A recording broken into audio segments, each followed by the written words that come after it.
Begin. I pledge allegiance to the flag of the United States of America and to the republic for which it stands, one nation, under God, indivisible, with liberty and justice for all. Thank you. Let's go ahead and pray.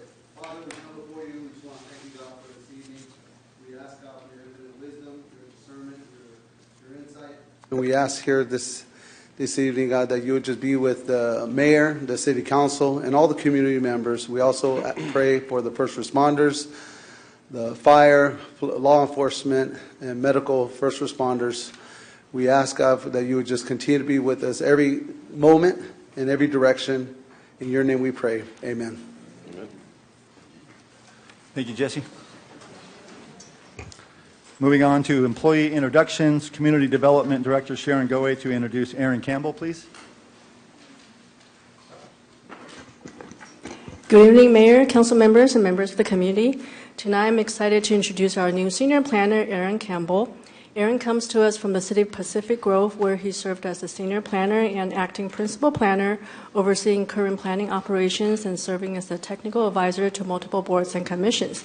Aaron is a certified planner, and prior to his planning leadership roles, he also worked on zoning administration, code compliance, and building inspection in both California and Pennsylvania. Before he moved to California, he gave up his banjo band in Pennsylvania. So if you're thinking about forming a banjo band, joining a banjo band, or have bluegrass playing in your head right now, contact Aaron. So please join me in welcoming him to City of Gilroy.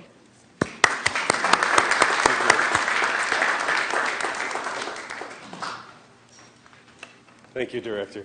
And I also want to thank you and for welcoming me here. And yes, if you guys want to be in a bluegrass band, please join. I do come here by choice. You wouldn't know this, but I applied for 2 positions here. One, I rightfully lost to Bryce, which is great. And then I applied again for this one because I really wanted to be here in Gilroy.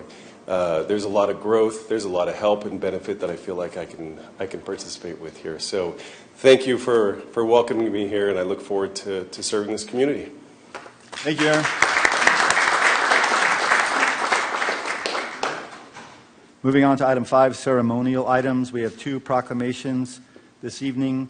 I will do the Public Works proclamation first, so Public Works folks can come up. Then after that, I will do the Resource Parent Appreciation Month proclamation, and I will ask Isidro to come up at that time.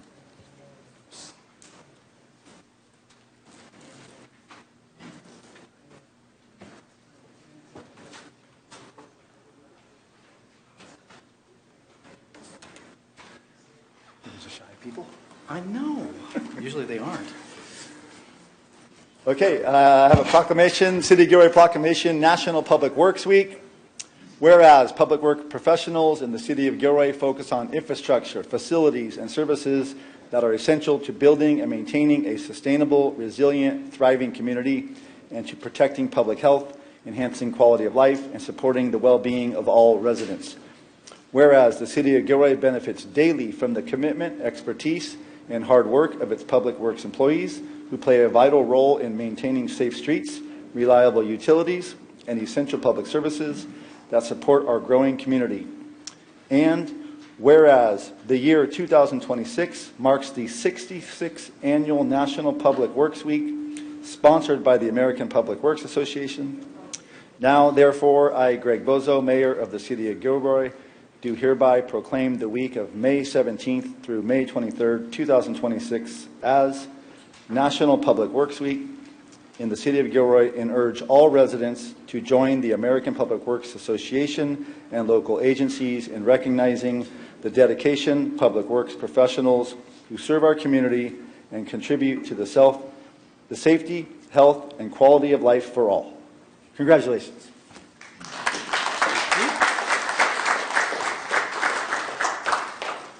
Sure.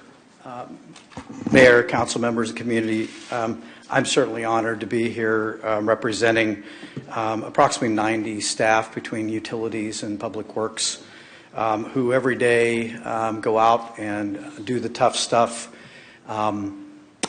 And I look at us as basically the other first responders, frankly. We're next in line whenever there's an emergency, whenever earthquake, floods, fire, whatever it may be. So we are there, and we love our partnership with the other first responders, police and fire. I am very honored to be here, and I'll let Carl speak if he wishes to from the utilities side, but we take great pride in basically delivering great engineering, capital projects, water, sewer service, sustainability work, and delivery and protection fleet facilities programs as well. So we cover a lot of issues, a lot of activities and things across the board, many of which aren't even noticed, but you certainly will notice as a community if the police cars and fire trucks aren't running. And from that perspective, our fleet folks do an amazing job to keep that running, and a lot of things going behind the scenes. So both very outwardly facing, you see me and Carl and others here with the group. But anyway, we really appreciate this and this honor to be here for this acknowledgement. We have Wednesday, the community open house, 2 to 6 p.m., and we hope and invite everyone from the community to come out.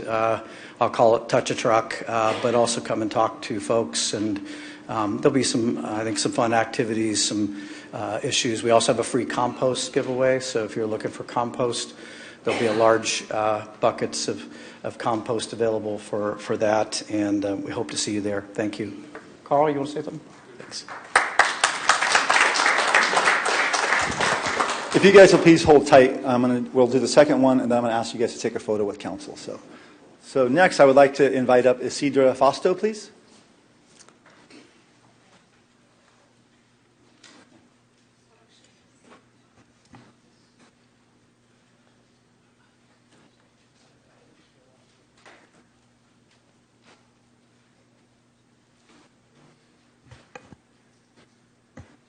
Okay. Whereas the first presidential proclamation observing National Foster Care Month was in 1988. Forgot these. Whereas in Gilroy there are currently 30 families, and in Santa Clara there are 580 resource families, where resource parents serve as a constant source of care and encouragement, not only to the children and youth who reside in their home, but also to the families who are working hard to overcome incredibly difficult and complex circumstances to reunify with their children. And whereas Resource Family Appreciation Month raises awareness about the important role of resource families in ensuring the safety and well-being of children and youth in our community. And whereas resource families offer children and youth the chance to live in a healthy, loving, and stable home where they can grow and thrive. And whereas the County of Santa Clara joins others across the country in honoring resource families and raising awareness about the need for more resource family homes in Santa Clara County for children, and commends the contributions of county partners and other organizations that support the care for children and youth who are victims of abuse and neglect. Now, therefore, I, Greg Bozo, Mayor of the City of Gilroy, on this 18th day of May 2026, along with my colleagues on the City Council, do hereby proclaim May 26 as Resource Family Appreciation Month, and extend a heartfelt gratitude to all families who embrace the responsibility of providing a home and family for children in need. Congratulations. So I invited Isidra to come up and speak today. She's a new foster parent in the past year or so. So I thought it would be nice for this community to hear directly from a new foster parent. So go ahead, Isidra. En español también. Mi nombre es Isidra y les doy las gracias por estar aquí, por ser de ayuda para los niños. Y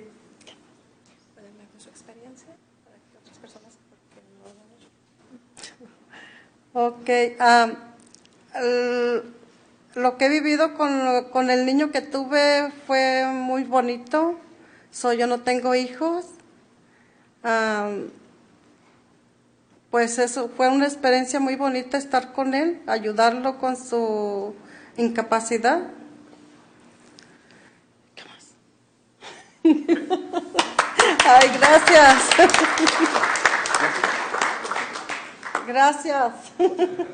Isidro, vamos a tomar un pictura con nosotros, por favor. Okay, picture, please.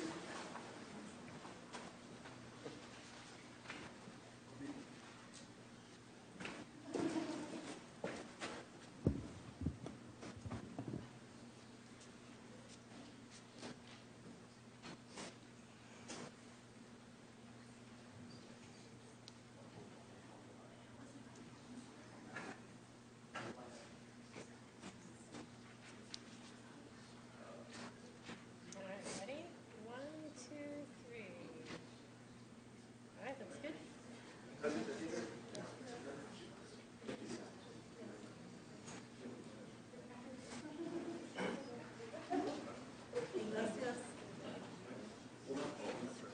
Next.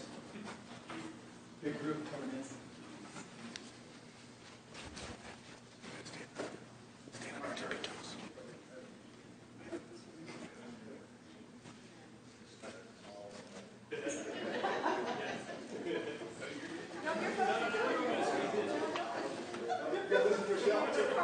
Just going to book into on the other side, John.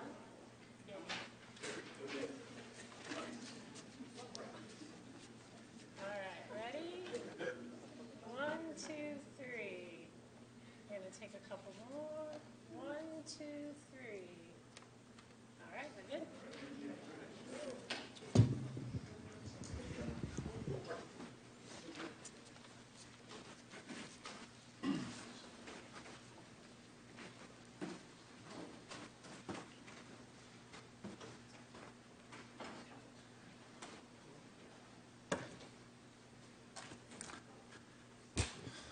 Thank you, everybody.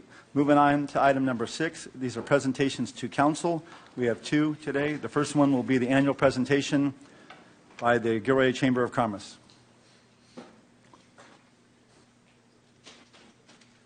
We have 2 people presenting, Christina Cortez, CEO of Chamber of Commerce, and Manny Bandel, the past president of Chamber of Commerce.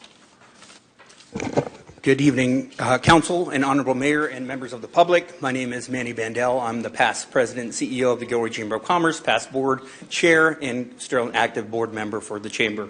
Along with me is Christina Cortez, our current Executive Director. Good evening, Mayor and Council. I'm Christina Cortez, the Executive Director of the Gilroy Chamber, and we'll have Manny go ahead and kick it off, and then I'll continue the presentation. All right, just getting into it with the vision of the Gilroy Chamber of Commerce is to lead Gilroy as a catalyst for growth, economic opportunity, business strength, and community engagement, where businesses of all sizes find unwavering support. One thing I do want to mention, it's not on the slide. In 2025, the Gilroy Chamber Board of Directors decided to move away from the GilPAC, so the GilPAC no longer exists at the Chamber. It's just kind of a little side note for everybody. Retail recruitment and market analysis. In 2025, the Gilroy Chamber, along with the City of Gilroy, came into contract with an organization called the Retail Coach. And the Retail Coach helped prepare, organize, and actively pursue members of large organizations. So some of the prospect engagements, we're meeting with 50 retail, restaurant, entertainment, and hospitality perspectives. Active perspectives, ongoing recruitment for high priority brands. A current few that I would like to mention, I can't name names, but there's a national grocery chain and a national sports retailer looking at Gilroy for a possible either new build out or a move in. Industry representation, the Retail Coach, along with the Chamber, are connecting with developers and brokers at major industry trade shows. And I think a few of the members of the council have been to a few of those retail ICSC, I believe it is, in Monterey. Market data updates, primary retail trade area and community demographics, snapshots updated to reflect the current South County market. So a few of the 2025 recruitment successes. As you can see, Dutch Bros opened in 2025. This was in partnership with the Retail Coach and the Chamber. Crunch Fitness, which is not currently open yet, or they're soon to open. They just opened. Great.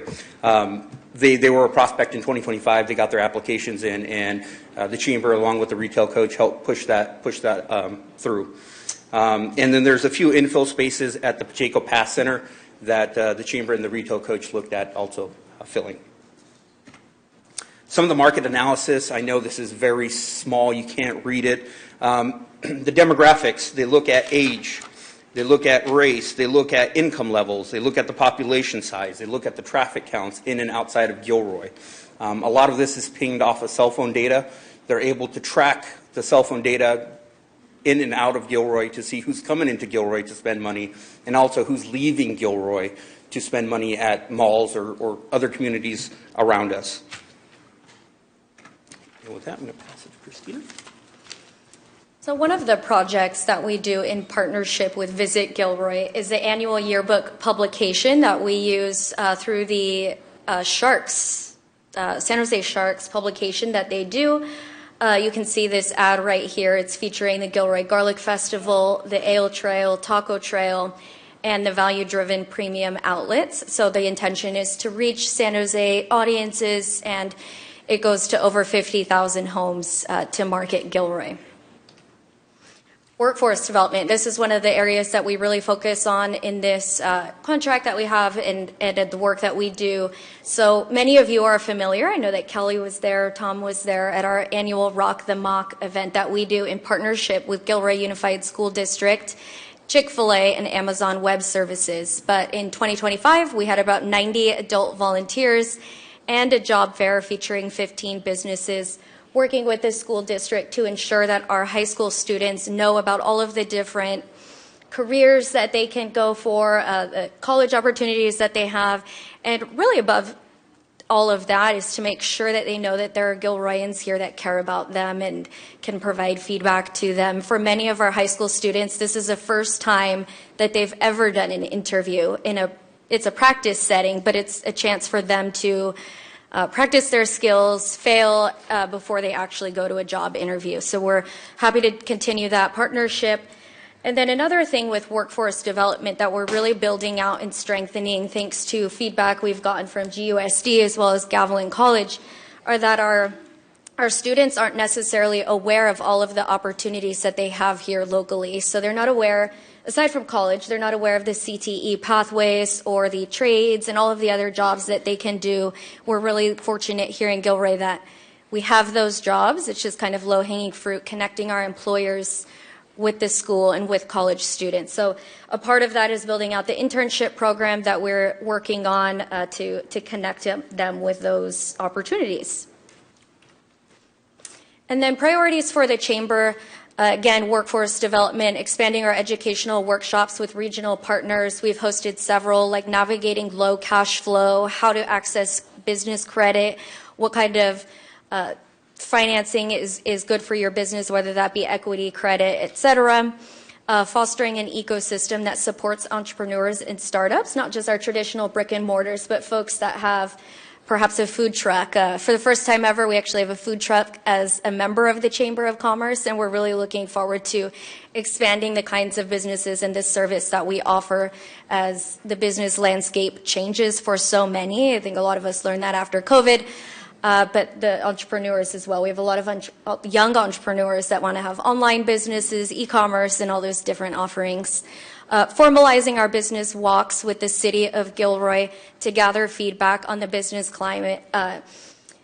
Myself and our membership manager, Marlon Hines, this is part of our job. It's what we do through the Chamber, but really formalizing this program to understand the opportunities with our businesses, whether they're looking to expand in Gilroy, some of them are looking outside of Gilroy to expand their location, and what can we do to keep them here? What challenges do they have? Are there permitting needs, zoning needs, licensing that they need support with, and making sure that we're communicating that with the city so that we can be proactively addressing them. And that is pretty much it. I will just kind of wrap up really quick with some of our other priorities and things that the Chamber is doing. We launched our first Women's Leadership Summit in March. We welcomed over 100 women to that event. It's a workforce development opportunity for them to navigate their career, learn from strong mentors in our community, and learn and grow. We've brought back our Government Relations Committee after 6 years of not having that committee, really focusing on alignment with local electeds that represent Gilroy and bringing in business leaders and community leaders So if there are areas that we need to address, that there's alignment across all parties. We launched our first community guide and business directory. You can see that magazine imprint in August, going out to 2,500 people in Gilroy, as well as expanding our Lunch and Learn workshops, and finally relaunching our South County Young Professionals Network. Thank you. Thank you. Great. Any questions from council? Doesn't look like it. Great presentation. Awesome. Thank you, Q. Thank you very much. All right, moving on to the next presentation to council will be Valley Transportation Authority Local Investment Presentation Plan by Beverly Green. She is the Chief of Valley Transportation Authority Government Affairs.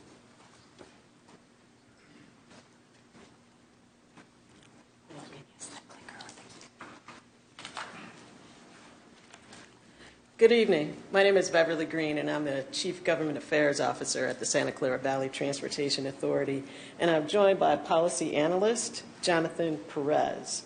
Thank you for the many roles that you play and the committees that you serve on at VTA. Mayor Bozo is a Board Director alternate. Councilmember Hilton is on the Policy Advisory Committee. Councilmember Klein is the new chair of the Mobility Partnership Committee, and also serving on that committee is Councilmember Fugazi. So thank you very much. Okay. Moving on to the what of the 5-county regional measure, which is often refers to as SB 63. This is because of the state bill that enabled it. In August, the VTA board voted unanimously to join the regional transportation sales tax measure for many reasons, which we'll touch on in a moment. This is a half-cent sales tax for Santa Clara County, along with Santa Clara, San Mateo, Alameda, and Contra Costa counties on board. The term is 14 years, and as you know, other transportation agencies in the area, not VTA, but other ones that you've heard of, are under financial distress. And so this was originally envisioned as something to sort of get them out of this immediate issue that they had. For VTA, it's different because we will actually be able to use this money to invest. We are not in financial distress like some of the other agencies that you've heard about. It's expected that $264 million, that's in FY $31 per year, will come to VTA, with about 5.25%, which will be returned to the region for some projects that VTA is a part of. The new sales tax measure will also allow VTA to cover its portion of the Caltrain projected operating deficits at about 10.38% of what comes in, without dipping into VTA's transit fund. It's important to note that the regional measure is being placed on the ballot as a citizens' initiative, which means that it requires 50% plus one, not the 2/3 that we are usually working on as sales taxes. And let's see here. So under this, it's important to understand that the uses of this will be for public transit expenses and roadway repavement projects on roads served by fixed route transit. So it won't be used for bike and pedestrian improvements or highway improvements. It's for public transit.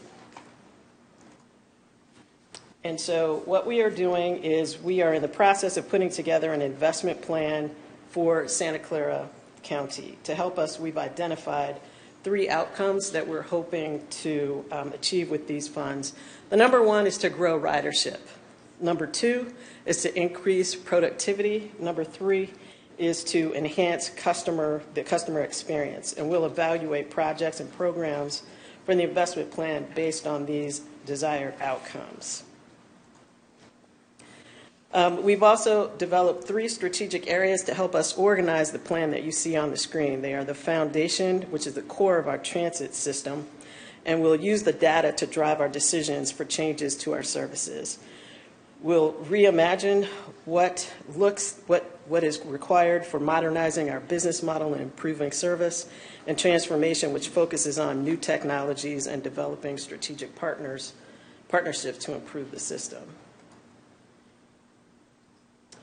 The other thing is that This investment plan will act as something like a capital improvement program. So this will be reviewed at the every biennial budget system, and then every 4 years on a rolling basis, we'll review the projects and how we're doing on the key performance indicators that we use to track performance. And the final details on oversight and programming will be voted on by the VTA board on June the 4th. And this is how you can reach out to us using a QR code or the email at investment.plan@vta.org, or getting in touch with myself or Jonathan Perez or any of the other people that you work with at VTA on this investment plan. And so this is the short version of our local investment plan, and I'm available for any comments or questions. Questions for Beverly? Comments? Councilmember Hilton? I'll start with a couple items, and then I'll pass it on to my colleagues. First of all, thank you for being here tonight. Thank you to VTA for doing everything you've done to increase ridership. And like you mentioned before, one of the agencies that does not need a state loan to, so this is stuff that goes into that future, future network. So I appreciate that.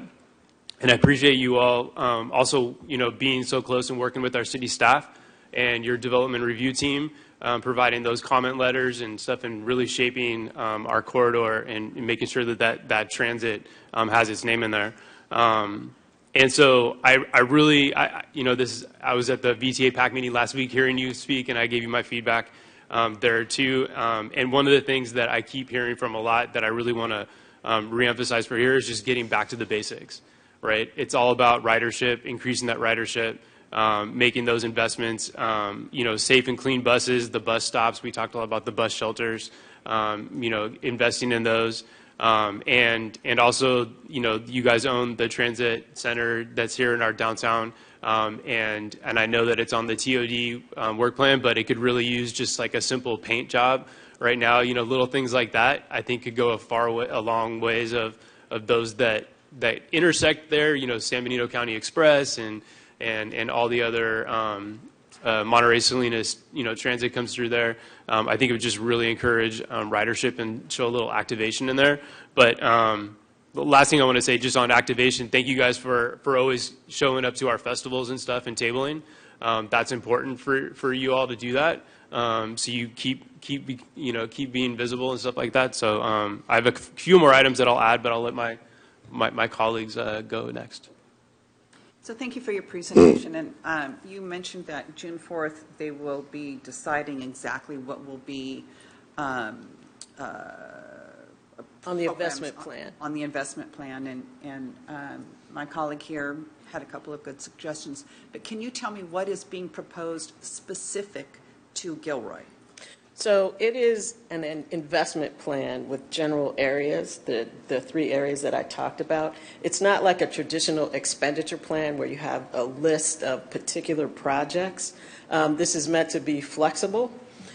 So one of the big things that we're going to be working on is the visionary network plan, which will increase service throughout the Santa Clara area, and that would increase service in this area, in the Gilroy area also. So you can't give me any kind of specifics or anything like that in terms of what you're proposing or what is being discussed, or I mean, I understand Santa Clara County, but we're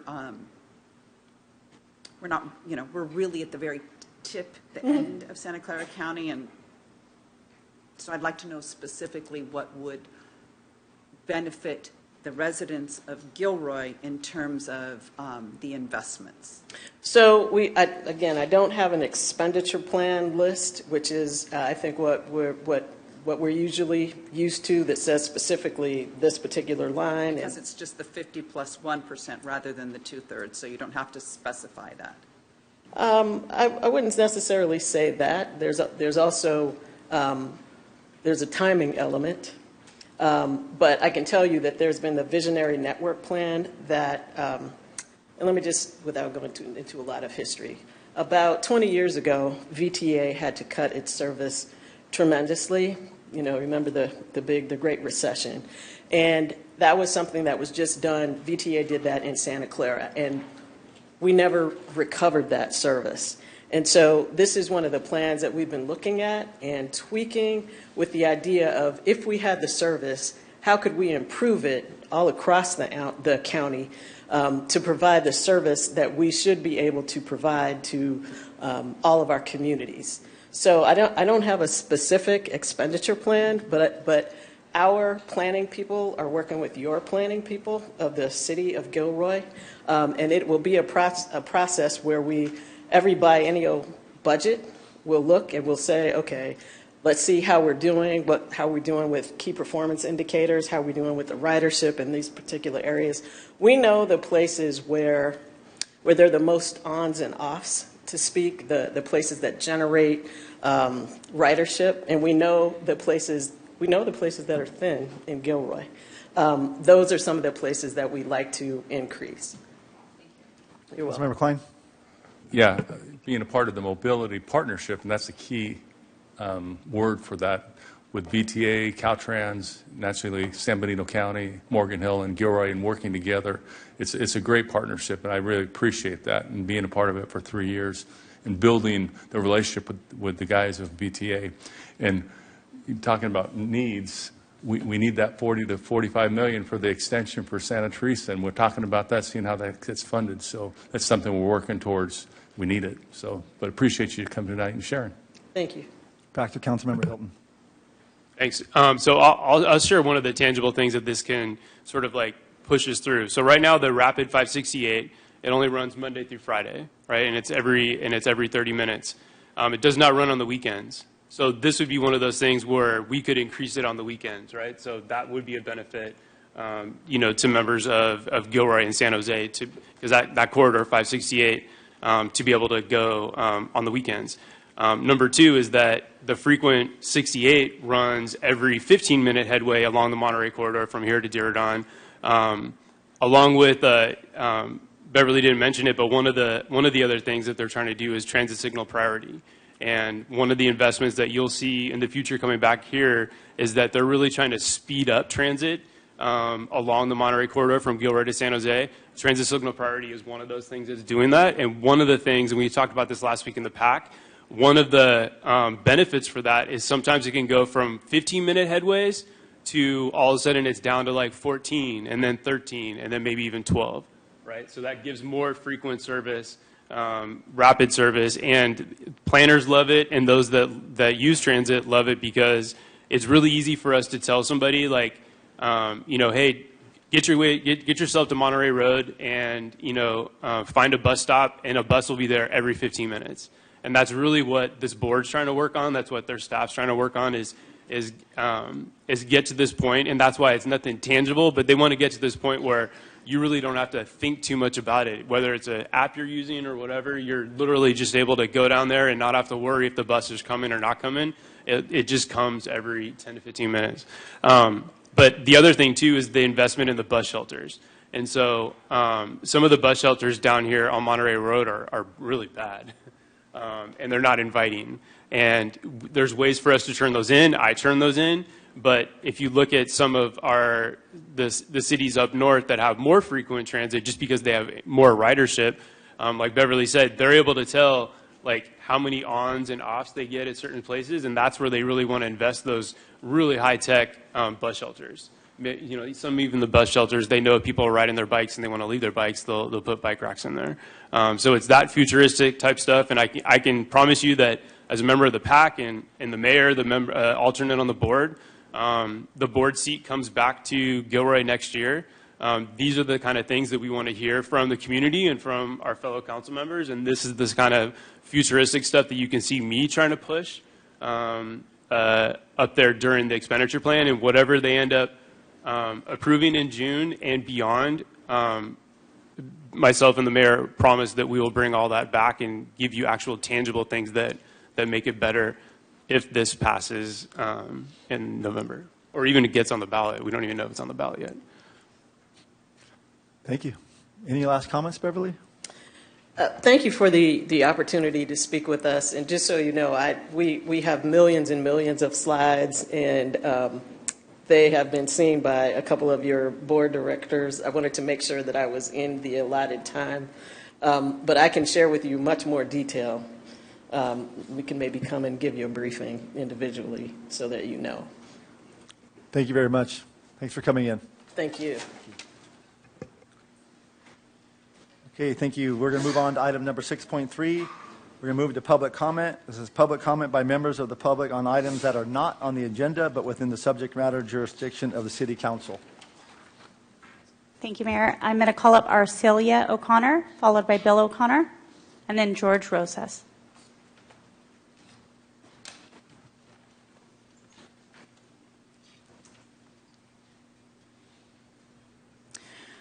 Good evening, Mr. Mayor, council members, and staff members.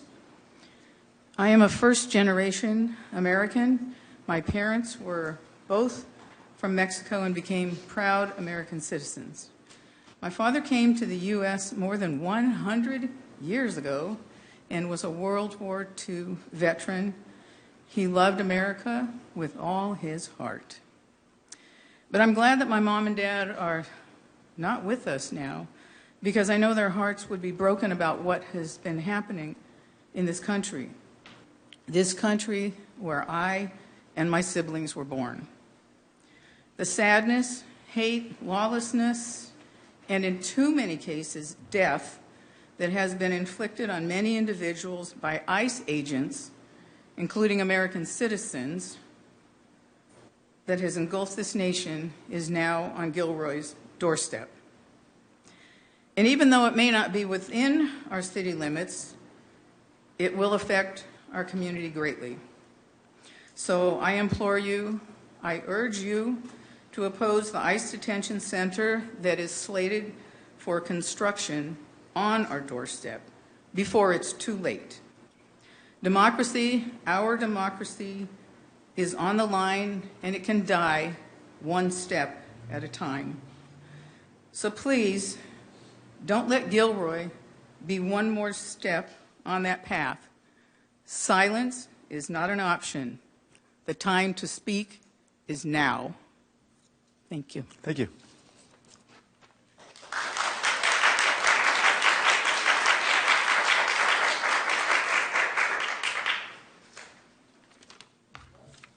Council, I heard last night that ICE is working to establish a facility in the Gilroy area outside of the city limits. I have not had time to research and validate this information. Still, I want to share my stance on the overall issue. I understand that the country needs immigration enforcement. However, I cannot accept the terror tactics currently being used. I also cannot accept the lack of consideration of the history of an individual since arrival, the status of their family, and their role in the larger community. I believe decisions should be made based on what is best for all involved. I am opposed to any ICE facility under the present administration in the Gilroy area, whether inside or outside the city limits. I believe the majority of my fellow citizens feel the same, and I would encourage the Gilroy City Council to take the same position. I believe Santa Clara County has already declared its opposition to this facility. Thanks for letting me share my opinion. Thank you.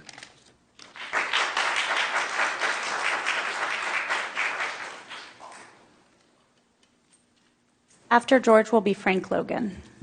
Good evening, Mayor, City Council.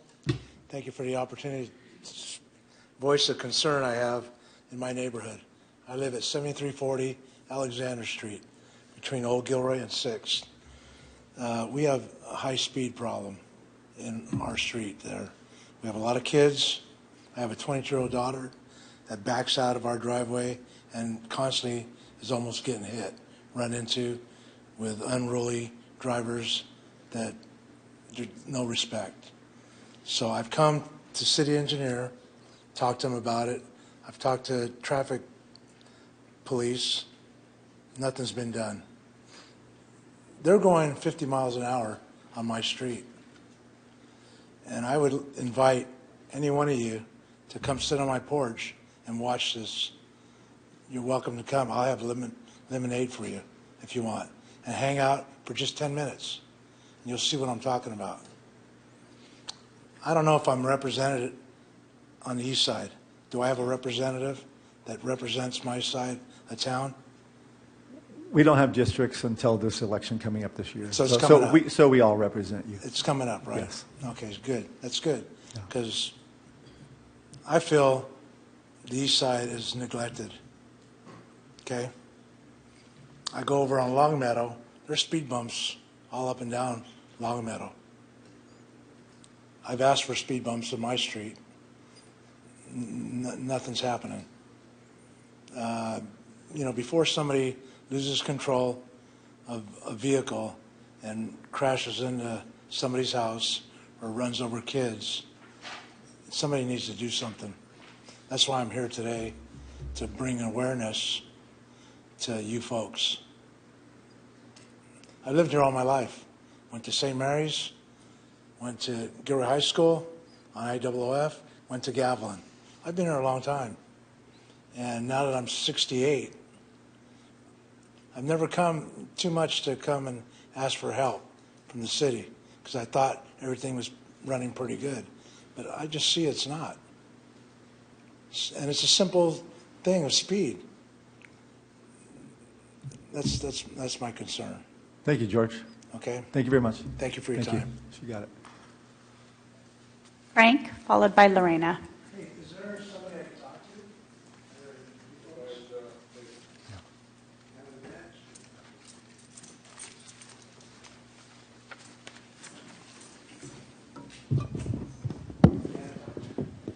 Good evening, Mayor and Council. I am here to discuss the ICE concentration camp that is proposed in our area.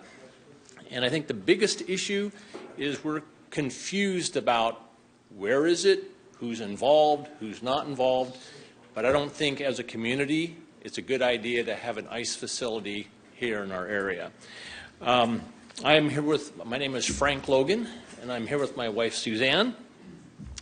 And we respectfully request the Mayor and City Council to address the following questions at the next City Council meeting on June 1st, 2026. As these issues directly affect every resident of the City of Gilroy. Number one, the authority of local government. What legal authority do the Mayor and the City Council, as elected representatives of Gilroy residents, have to prevent the establishment of this proposed ICE concentration camp within the City of Gilroy or nearby? The second request is requirements for the detention facility. If Gilroy residents or a business, whether based inside the city limits or outside, sought to create such a facility to detain and house individuals, what specific requirements, permits, procedures would apply? Were these requirements documented? What do we know about what's going on with ICE? The third, federal compliance. Regarding the ICE concentration camp proposed by the federal government within the Gilroy city limits, has the federal government complied with all of these local requirements, procedures, and the review processes? Where is this compliance documented? Fourth, public health, safety, and municipal impact. As a facility that houses people must meet standards related to hygiene, mental health, medical care, disease prevention, sanitation, food services, janitorial operations, laundry, and other essential services. Additionally, such facilities would significantly impact the city's utilities, including water, sewer, electric, and gas. Which sections of the Gilroy Municipality Code govern a facility of this nature? Do we know? It would be nice for the residents of Gilroy to understand what is required and what is not. And what would be required at the City Council hearing Is it a vote, or do they just rubber stamp it and move it on? Frank, that's your 3 minutes, but we do Okay. have your document, and Perfect. then our city administrator is going to give you his information so you guys can Okay. communicate Perfect. directly. Thank you very much. Thanks for the document as well. Lorena.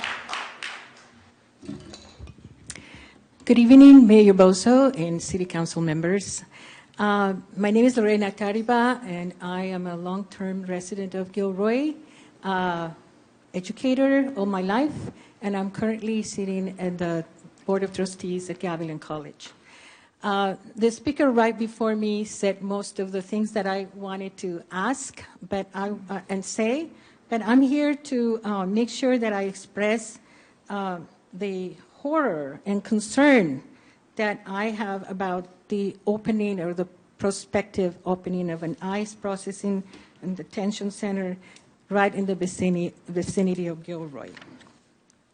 As a former teacher, I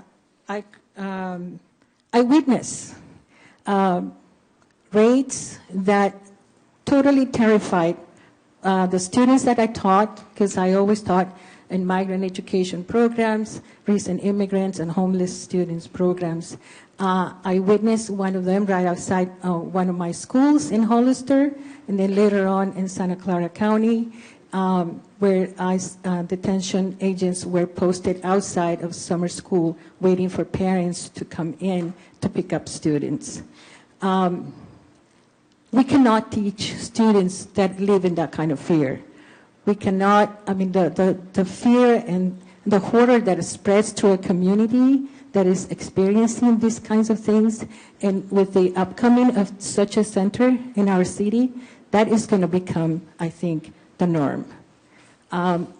We cannot teach students what the meaning of with liberty and justice for all when we have these kinds of things happening in our communities, and we see them, not necessarily in our backyard yet, but they're all over the news everywhere.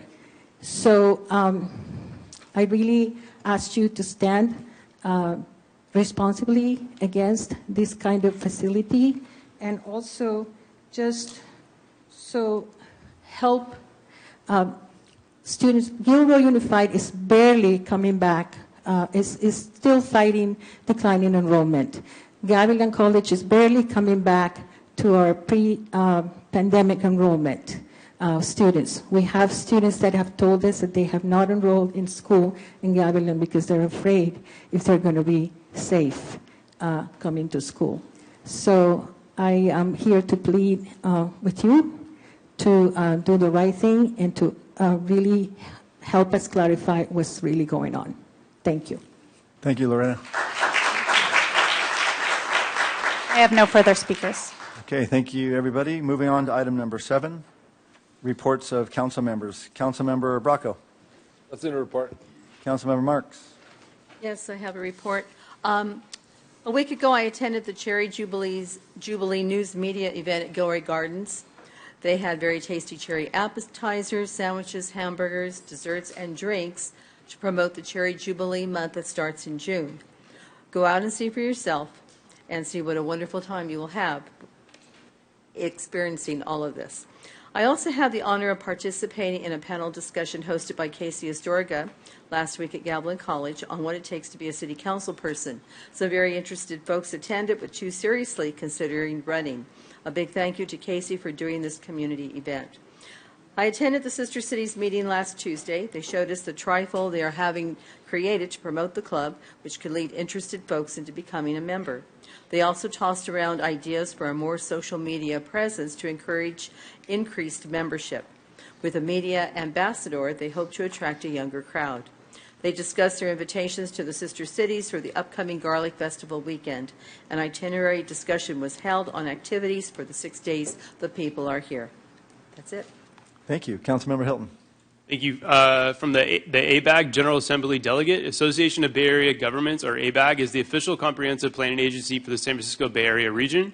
ABAG's mission is to strengthen cooperation and coordination among local governments.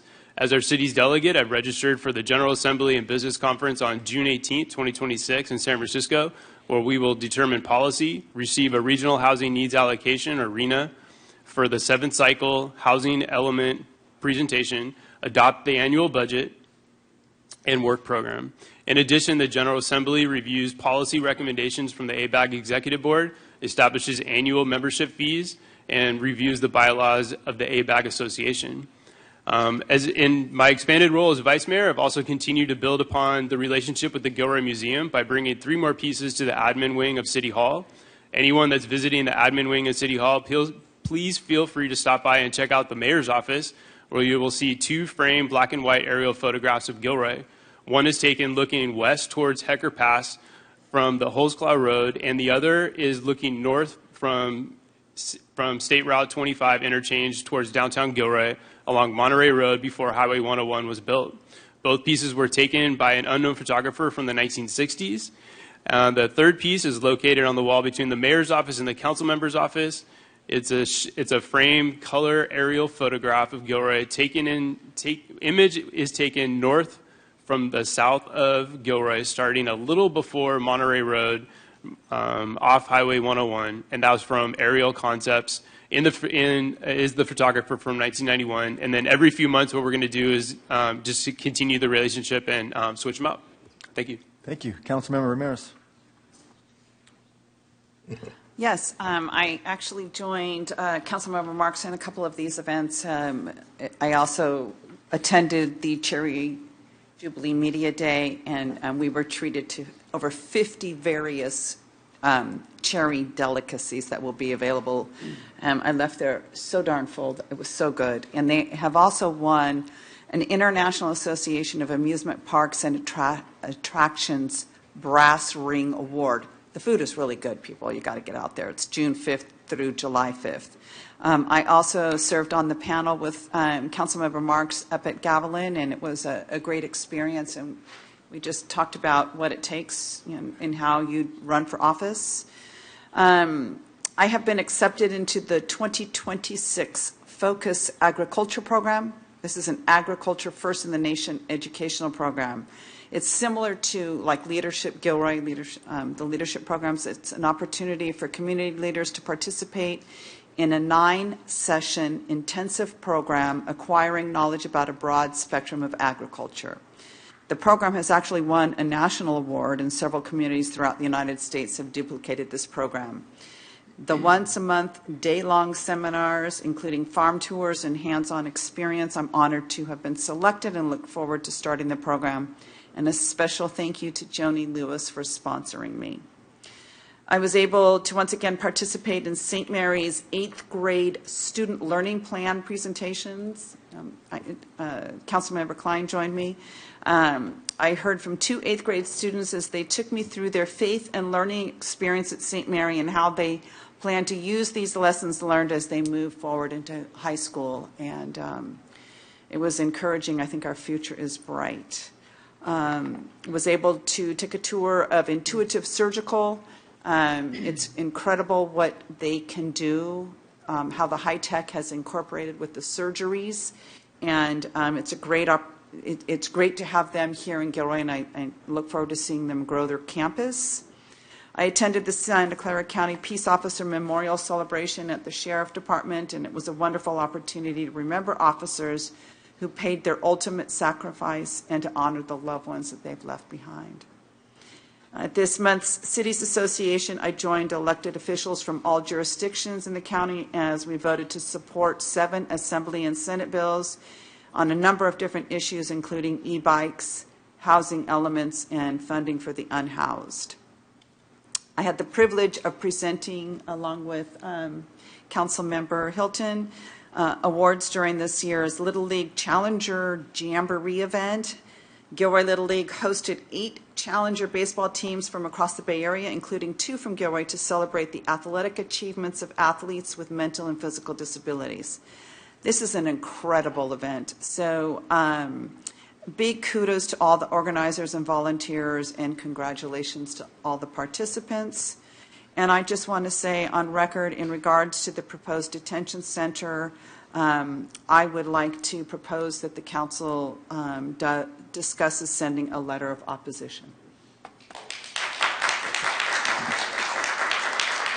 Thank you. Councilmember Klein. Yeah, I got to, as Councilmember Ramirez said, St. Mary's interviewing 2 students. I know Christina talked about Rock the Mock. It's similar, and it's just a great time to be able to interview these kids and just hear from them, sharing their faith, all those things. It was a great event, and it was really fun. I, too, was on that tour of Intuitive Surgical. It's a company that moved, actually not moved, but they moved part of their business from Sunnyvale to Gilroy, 200,000 square feet in the McCarthy Ranch development. A great business, and it's exciting to see a business like that here in Gilroy. I know I do want to do a shout out because the general contractor, Pacific Ridge Builders, did the work, the TI for them, and I do a lot of work for them up north. And their comments about our planning department, our community development department, they couldn't say enough positives about them and how much they helped them get the project through and get it done on time. And I know the customer was happy with the relationship with Gilroy, and I know this contractor was. So, Sharon, great job to your team and the department. You guys are doing a great job. Thanks. Thank you very much. Okay, I have no report this evening. I'm going to move on to item number 8. It's a consent calendar. Any questions by council on consent? If none, I'll go to public comment. I do have one speaker on item 8.6, Terry Hernandez. Okay.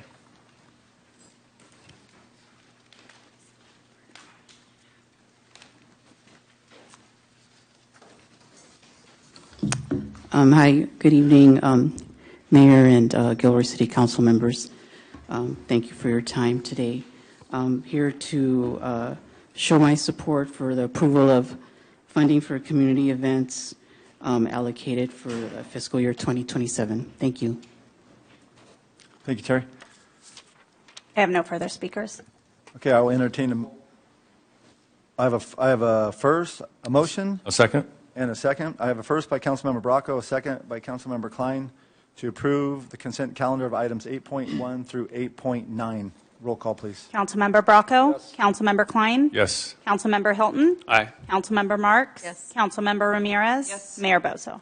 Yes, motion passes 6-0. Councilmember Hilton, you have a comment? Yeah, I have a quick comment on 8.4. So this item will allow the City of Gilroy to apply for $229,000 in TDA funds from the Metropolitan Transportation Commission for bicycle safety around Los Animas Elementary School specifically. This, along with several other city initiatives, is us as a city saying yes to an all-above approach. With help from our partners at County Public Health, the company Safe Moves is willing to come in and support a pedestrian safety day at Los Animas Elementary School pro bono. Services would include a pedestrian safety rodeo for students during the school day and a hands-on experimental learning program, and then the following evening at night, a parent traffic safety workshop, which will help reinforce the safety and training education to the parents.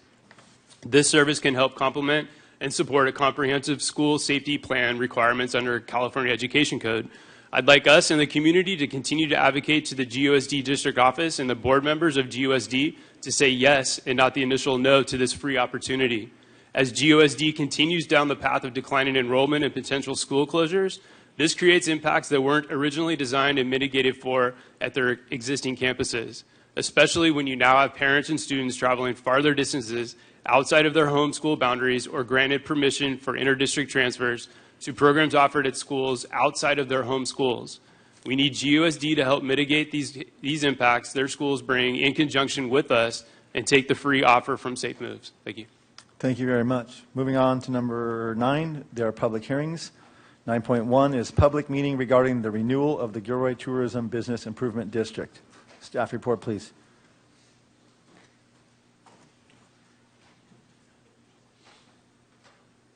Good evening. For the record, Raisa De La Rosa, Economic Development. As the purpose of this meeting is to hear from the public, I'll try to be very brief in my overview of the Business Improvement District, Tourism Business Improvement District. So starting with a reminder that business improvement districts are not a tax. They are a collaborative funding tool that is voluntarily entered into by participating businesses.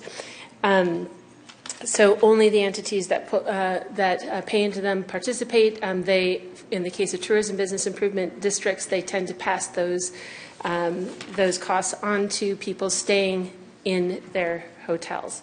Unlike the transient occupancy tax, however, business improvement district funds are not put into the general fund. They are restricted funds, and the use of those funds are really only for tourism-related, in the case of this thing, tourism-related expenses and things that benefit those paying into the fund. Specific to Gilroy, the Gilroy Tourism Business Improvement District is managed by a board, most of whom on the board are members paying into the bid. And it does allow for a wide range of services that promote tourism and, of course, destination marketing. Let's see, the Gilroy's bid does include 17 lodging establishments. The current assessment is 2% of the gross room rate revenue. But if the board so decides, which in the last 10 years they have not done so, but the 2% could go up to 5%, but never above 5%, and it does not have to stay there. It can come back down, but never below 2%. This is a renewal. This is requesting a renewal for 10 years, beginning in 2028. Though we're very early in requesting this renewal, it has no effect on when it starts. It'll start in January 2028. And we have received 3 letters of support for this item. And with that, I'll end my presentation so you can hear from the public.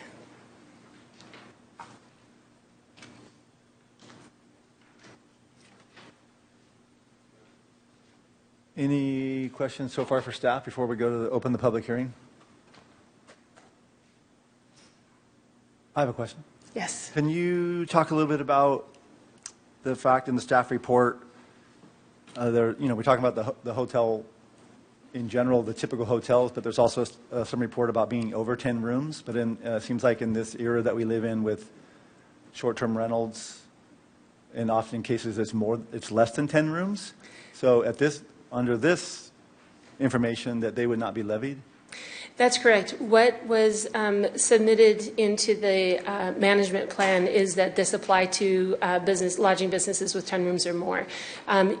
This council does have the opportunity to modify that management district plan, but not until the June 15th public hearing, at which the vote will be heard, and you'll be considering a resolution of formation. It is in that resolution of formation that you can modify the plan.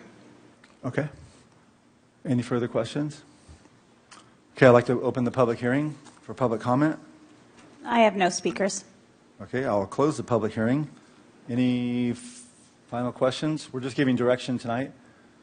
So it sounds like that the direction that we're giving is what you are recommending, but I'll keep in mind the idea that it seems like that we should include less than 10 rooms. That's right. I think the purpose of the meeting tonight is there are no recommendations. It's just the opportunity for the public to weigh in on this item.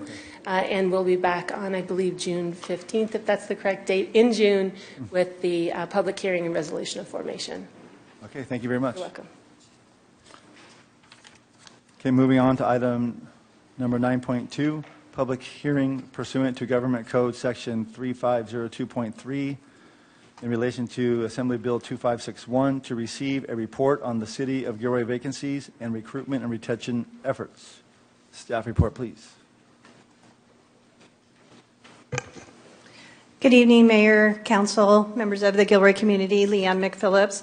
I'm going to be giving the staff report tonight on AB 2561, which is our position vacancy and recruitment and retention report. So what is AB 2561?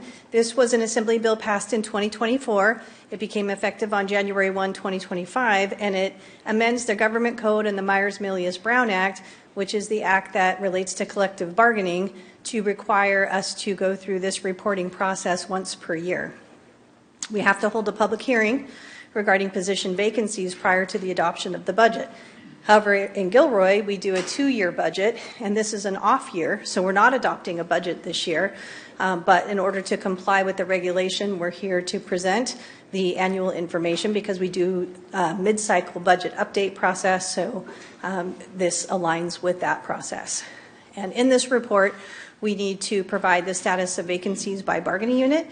We have to give you information on our recruitment and retention efforts and any obstacles or challenges in the hiring process. And then there's additional obligations if the vacancy rate in a particular bargaining unit is over 20%, then we have to provide additional information. Thankfully, none of our vacancy rates are above or at 20% or above. They are much below that. So we have different bargaining groups here at the City of Gilroy. This is more for the public than for council because you are very well aware of this. AFSCME Local 101 is our professional, paraprofessional, technical, clerical, and maintenance employees. Our Gilroy Police Officers Association is our sworn peace officers, sergeants, corporals, officers, and our detention service officers. We have a Gilroy Management Association, which is all of our managers, less department heads and confidential positions. IAFF, Gilroy Firefighters Local 2805, are all our fire department positions, which in the ranks of captain, engineer, and firefighters, which are also serving as licensed paramedics. And then we have various unrepresented employees that are not in a collective bargaining unit, but they are appointed positions, department heads, or other confidential employees. So this is how our groups are organized here at the City of Gilroy. So what is our vacancy rate by bargaining group? You can see up on the chart, which was also included in the staff report that was in the agenda packet. We have 299 full-time positions. We have 25 vacancies at this current time, which is a vacancy rate of 8.36%. And then you can see how that spreads across the different bargaining groups based upon the number of positions within each group. And I'll pause there for a second to see if anybody has any questions on this data. Okay, we'll continue on. And then we also put together turnover data just to give you a sense of what triggers turnover of positions here at the City of Gilroy overall and by bargaining units. So this last cycle we had 7 retirements, 11 voluntary resignations, mostly within the AFSCME bargaining unit, and 9 involuntary resignations, which is someone who's released from probation, terminated, or resigns in lieu of being released or terminated. So that, in part, drives our turnover data that may not quite align with our vacancy information because sometimes we have new positions that are approved and then that becomes a vacancy once approved. So in our Office of Human Resources and working in cooperation with all of our managers throughout the city organization and supervisors, we apply various recruitment and retention efforts to continue to make progress in filling vacant positions. The list up on the screen here is covered much more extensively in the staff report that's in the packet.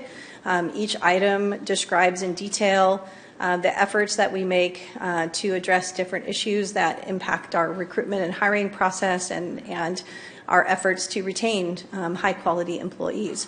I am happy to discuss any one of these items if you'd like me to. Otherwise, I'm just kind of for the public, letting you know the different things that we do to try to recruit and retain employees.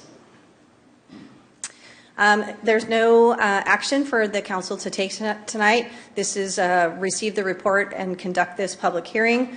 This report is a state mandate, but there's no action that needs to be taken. There's no further reporting required because none of our vacancy rates are over 20%, at 20% or over. So it's a chance for you to hear from the public. All of our bargaining units were notified of tonight's public hearing, and they are given the opportunity to come forward and speak if anyone's here. I didn't see anybody in the audience earlier, so I don't think so. But happy to answer any questions, and you can hear from the public. Any questions from council? None? I'd like to go ahead and open the public hearing and ask for public comment. I have no speakers. Okay, then thank you very much, Leanne. We will receive the information and report. Thank you very much. You're welcome. Thank you. Thank you. Moving on to item number 10, 10.1, it's unfinished business. Consideration of a downtown plywood and vacancy regulations.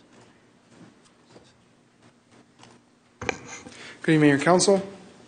As mentioned, this is a follow-up item to the direction received from Council to pursue downtown plywood and vacancy regulations.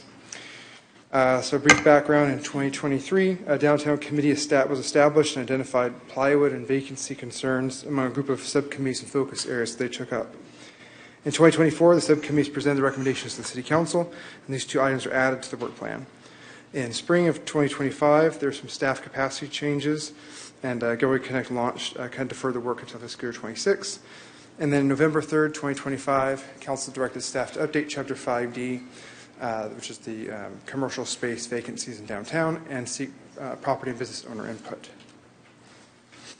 So the downtown committee identified issues regarding the impact of the visual image of plywood use and vacancies and the impact it has on economic activity and community safety perceptions. The negative appearance tends to generate a feeling that the area is unsafe, regardless of the actual safety record of the area, which diminishes foot traffic, lessens tenant interest, and deteriorates the downtown vitality. These issues can also spiral as one gets worse, impacts the other, and vice versa, and just feeds upon itself. So it's important to address these issues. So the Council provided direction to revive and strengthen Chapter 5D, consider downtown committee recommendations. In the packet is the red line edits to Chapter 5D incorporating those recommendations. Engage property and business owners, which we had two workshops for property and business owners as well as an online survey. And then discuss the vacancy tax option. Council made it expressly this was considered essentially a last resort option, and so we received input from that through this process. So again, in the packet is a Chapter 5D with red line edits from the commission, from the committee's recommendations. The first one is essentially the biggest change is the removal of the sunset, so reactivating Chapter 5D in its entirety.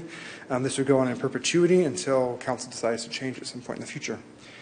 The collection tools were added, again, based on the recommendations, special focus on special assessments so that any delinquent fees are collected each year. It doesn't allow a lien that just defers payment and feeling the impact to property owners until the property sales.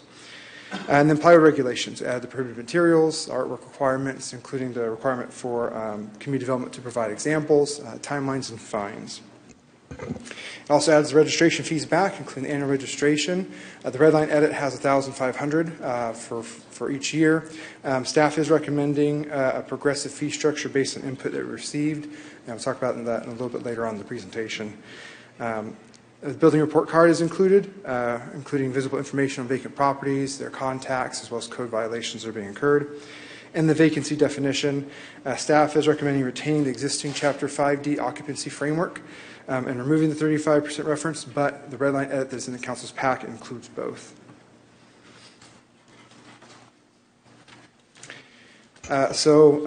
On plywood regulation, and we sought the input of property and business owners. Participants are generally supportive of controlling plywood use, minimizing downtown visual impacts, and improving perceptions of safety and business activity. There are no real negative comments about the fees associated with plywood regulation, making sure that enforcement is carried out with that. On vacancy registration, is a little more mixed.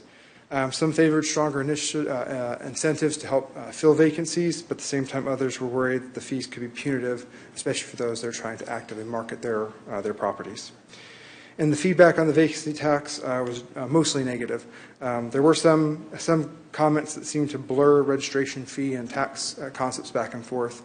The survey results were split. There were 6 responses to the online survey, and again, it was split between positive and negative support. So the recommendations from staff is to reactivate Chapter 5D, incorporate the downtown committee's code recommendations with 2 changes. One, the progressive registration fee, essentially giving $750 as the first year's registration fee, and then increasing it to the $1,500 year 2 and beyond. And then removing the 35% vacant building reference. And this really has, the reason for that is there's some real interpretive gray areas as far as 35%. What's counted in? Do you count a loading dock? Do you count a long hallway, et cetera, and can cause some debate. And then finally, we're recommending deferring the vacancy tax determination. Mainly there's a San Francisco case, which is still on appeal.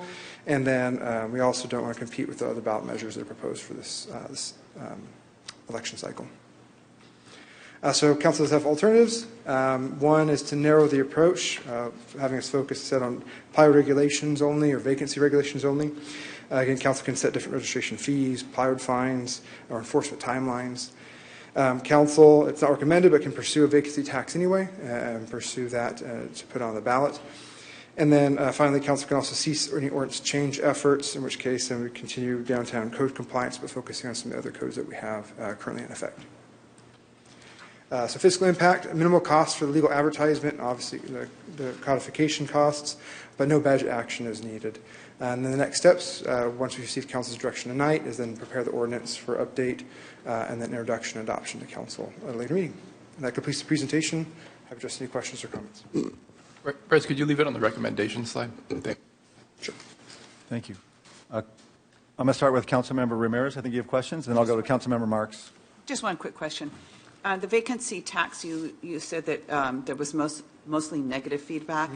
Do you know whether that was from those, was most of the negative feedback from those that actually have vacancies, or just kind of everyone downtown, whether they had a vacancy or not? Or It'll only be speculative, but from the attendees of the meetings, I would say none of the attendees were ones who have issues with vacancies.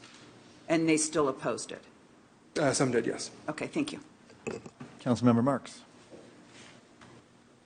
I would be interested in hearing a discussion from the council about this vacancy tax, because I know when the committee talked about it, we weren't targeting business owners or building owners who had a recent vacant building. And I could even see if it took them 5 years, maybe to 7 years to actually get a business in. But some of our buildings downtown have been vacant for 20 years with no end in sight. And those were the buildings that we were targeting to say, really, in 20 years, you found no one who was willing to come into your building. So I think for the sake of downtown, we have to do something to urge them to get these buildings occupied as soon as possible, because it does have an effect on all the other businesses that are down there. Because a full downtown creates a lot of foot traffic, which creates a lot of business and spending and sales tax. So I would like to hear from my fellow council members on how they feel about, do we just allow building owners to be vacant forever and ever, or we want to kind of urge them to fill their buildings? Any further questions for Bryce at this time? We'll go to public comment, and then maybe we'll get back to a few comments for you, Councilmember Marks. Ron Kirkish. Good evening, Mayor, Council, and members of the community at large.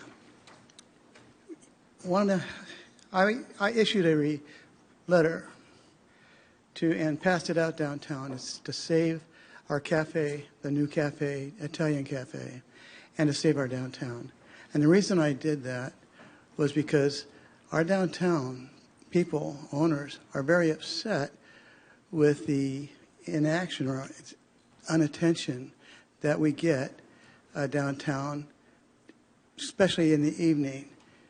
The owner of the restaurant, I'm not going to name him, showed me videos in front of his business where people were fighting, almost killing each other, kicking each other in front of his business. And it's happened quite often.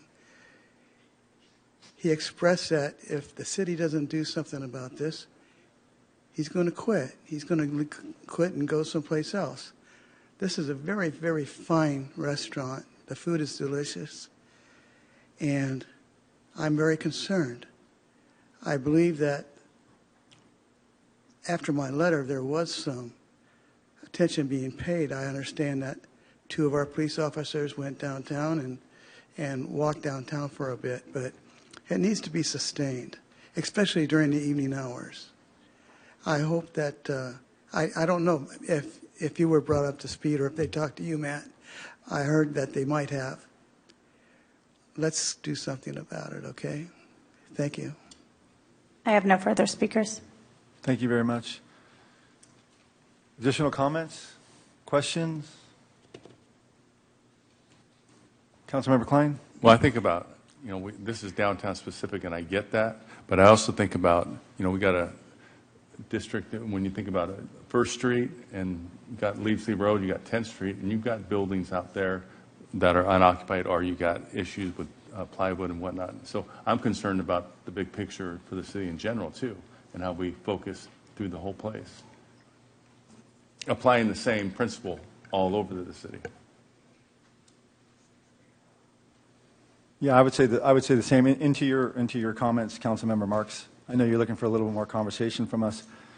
The idea of the vacancy tax. I would really like to inspire, if lack of a better term, for folks to do more with their buildings. I know that was one of the reasons why that we put together an economic development department inside our city hall finally, and we have an economic development team now in place.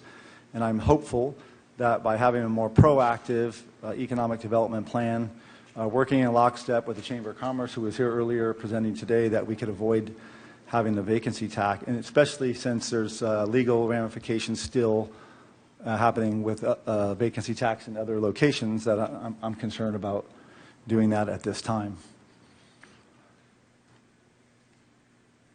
So, Councilmember Ramirez? I agree with what you've just said, Mayor, but I would like to somehow keep something on the table, and maybe it doesn't even come back for another year and a half or something. We watch what happens in San Francisco, things like that. But, I want to validate Councilmember Mark's concerns, because what she's saying is true.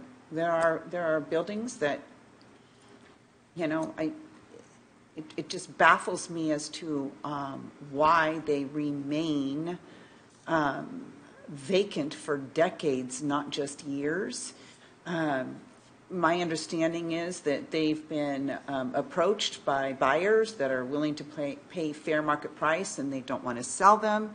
They don't want to lease them. They don't want to do anything. And it becomes problematic for the effort to really vitalize the downtown area. So, maybe right now is not the time, but certainly I think that this needs to be something that we continue to track. And I'm all for trying, with the new economic development department, but let's try to motivate and inspire. But if that doesn't work, I am certainly not opposed to coming back to looking at more punitive type of action.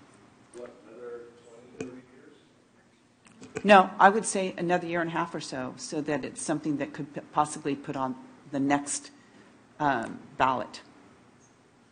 Councilmember Marks? I could live with that as long as it was, say, a year and a half.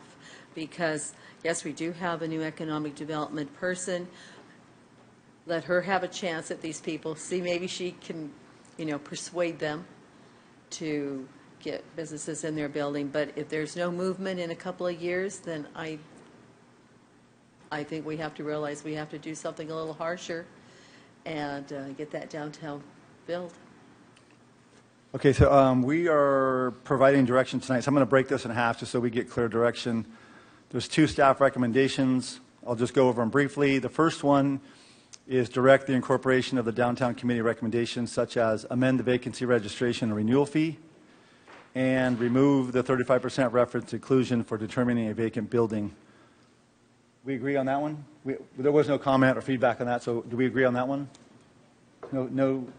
Okay, no problems with that one. Okay, so we have direction on that one. And then the other one, which is what we just talked about, is direct staff not to pursue a vacancy tax at this time due to the reasons described in the earlier report. But remember that we would like to monitor this and possibly bring this back in a year if we don't see progress. Is that okay direction? Okay. All right. Looks like you have direction, Bryce. Thank you very much. Okay, moving on to item number 11, introduction of new business. 11.1, consideration of options for displaying the commemorative flags at City Hall or the Civic Center complex. So before I go to staff report, I would like to go to Councilmember Ramirez, as she was the one that brought this to council. So a couple words from Councilmember Ramirez, and then we'll go to staff report, please. Thank you, Mayor. I brought this forth because many constituents reached out to me with some current concerns. I am trying to provide a balance, if you will. And just as a reminder, I am not up here representing myself. I was elected to represent everyone in this community.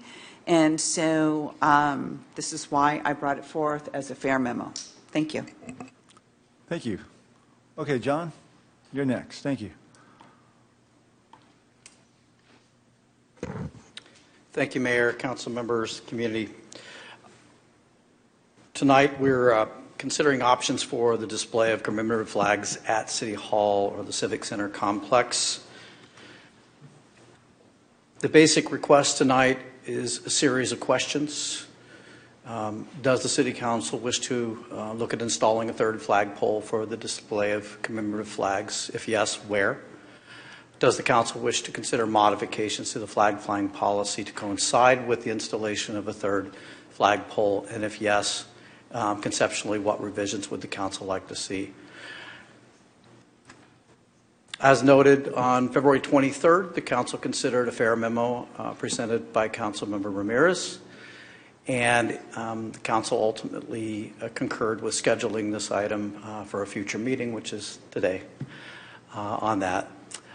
Basically, the two pieces of that fair memo are reflected really in the questions, which is evaluate siting and funding of new flagpole, and concurrently with that decision to consider revisions of the city flag flying policy. Staff has taken the opportunity to look at several alternatives. Those are in your staff report, and I'll go briefly over those. And those options vary pretty widely in terms of price and cost to that, particularly the City Hall option, simply because that includes the potential of replacing all two flagpoles and adding a third if you're going to do that. Also, potentially upgrade to the existing plaza and providing access to the public to the flagpole itself, which does not exist at this point. Round planner and then the Paseo adjacent, and those are all included in your staff report. I'll run through briefly what those look like for the folks who may not have seen the report. So City Hall is basically to look at adding a third flagpole to the existing two flagpole array. This would require removal of that tree that the pole, that orange extension there is going through, so that would require removal. This pole would be installed at a lower level.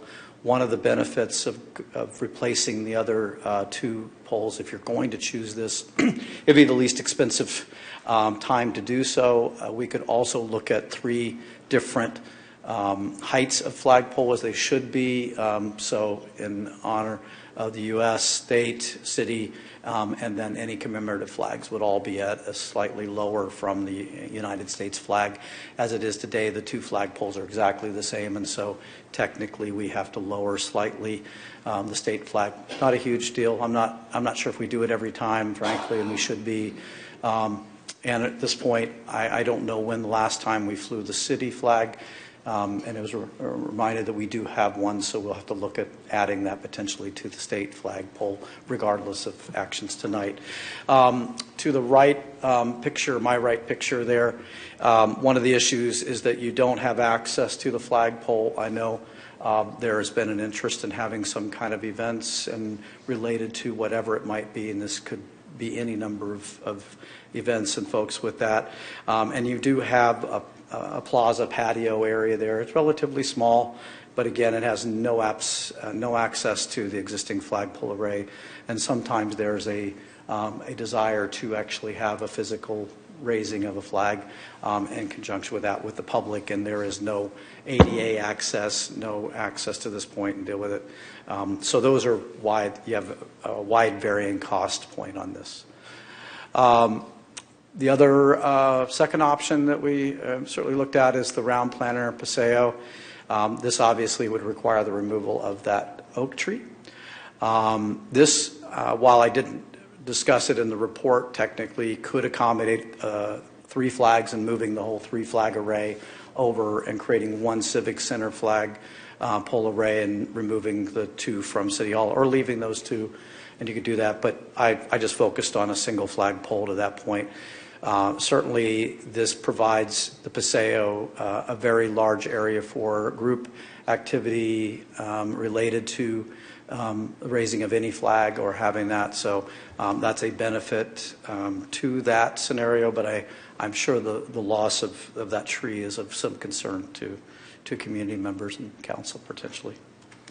And then the third location is, which could be virtually anywhere on the flat portion of the Paseo area, but this is one that I just sort of focused on, is that corner to the left, at my left.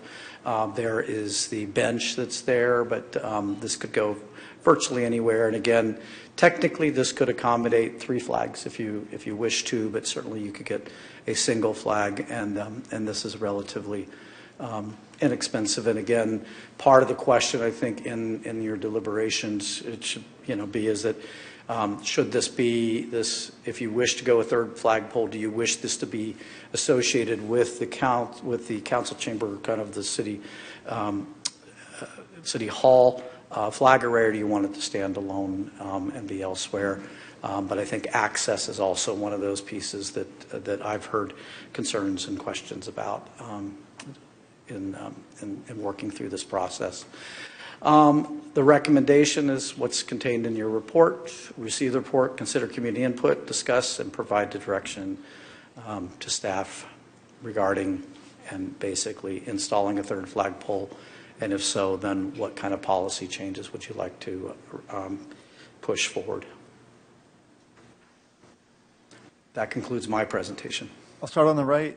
Councilmember Bracco or Councilmember Marks, questions? Well, I'm looking at this, I'm sure, just from my years up here, that it'll be well over $50,000. I don't think we need to do anything. We get 1 request a year to fly a commemorative flag. And we have flagpoles here at City Hall. And I won't agree to start putting up flagpoles around the... Right now, we're just having questions. Okay. Thank you. Councilmember Marks? I just have a comment, but no question. We'll do that after public comment. On my left, questions from anybody? Okay, John, I would have a couple questions just to clarify. Going back, so when you say Paseo, you mean the area out between City Hall and the library? The connecting paved pathway. Okay. Yeah. And then if I understood you correctly, here, the area that's been here since the construction of the building in the early 80s is now out of compliance because there's no ADA access. It's not out of compliance. It just doesn't have ADA access. We can accommodate because it's only staff accessing those flags, and we make do with that. But to allow the public to access and look at, and work on raising the flag, it is non-compliant, and we could not do that without coming probably out front, taking the hedge out, and modifying that whole plaza area that we have to provide that access. So right now, if somebody from the public wanted to do flag raising, they couldn't. So if we, correct? If they wanted to take part in somehow raising the flag itself, no, they could not participate in that. Especially if somebody had some type of handicap where they couldn't certainly get over there in a wheelchair. Absolutely could not get through there. So if we ended up putting up a 3rd flag just by chance, and we did a POW MIA flag, and a retired veteran that was disabled could not help raise the flag? Under the current circumstances, no. Okay. Thank you. Councilmember Ramirez, I see you waving. Can you please clarify for me what the $50,000 price tag is for? The $50,000 would be to work on a little bit of the ADA issues that we have, the edges there of the existing plaza. At the where they are. Where it is now, the paver plaza. It would be removing the tree. It would be removing the hedgerow in front, and basically extending that paver plaza out to allow for access to the flags, to the flagpoles themselves, and also looking at some landscape enhancements and improvements in that area. So Okay, just to be clear, my fair memo was about a potential third flagpole, not the whole landscaping that's. Understood. Understood. So I just want that to be clear. Further questions for staff? Public comment, please. Kim, public comment, please. Sorry. I have Paul, followed by Terry and Alejandra.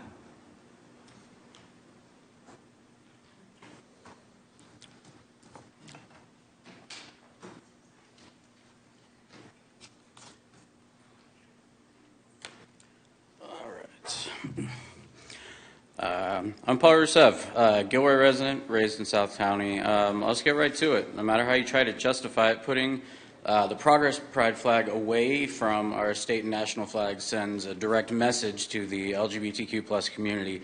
You're telling countless members of your own community that they are not welcome in public and that you don't want to see them. You'd rather hide all evidence of their existence somewhere out of your view and thusly out of your consciousness. In our increasingly unwelcome cultural climate, moving the flag at best is an action complicit with the bigotry faced by the queer community. At its worst, it is enthusiastic participation in the hostility they are subjected to, like hate crimes and oppressive legislation at local, state, and national levels. By keeping the flag plainly visible with the other flags, we are sending a message to a marginalized group in our greater community that says, you're safe here. In today's cultural climate, it can be extremely hard for members of the LGBT plus community to assess everyday situations that most of us take for granted and don't have to think about. I don't have to wonder everywhere I go, does this person want to hurt me? Does this person think I shouldn't exist? Will they attack me?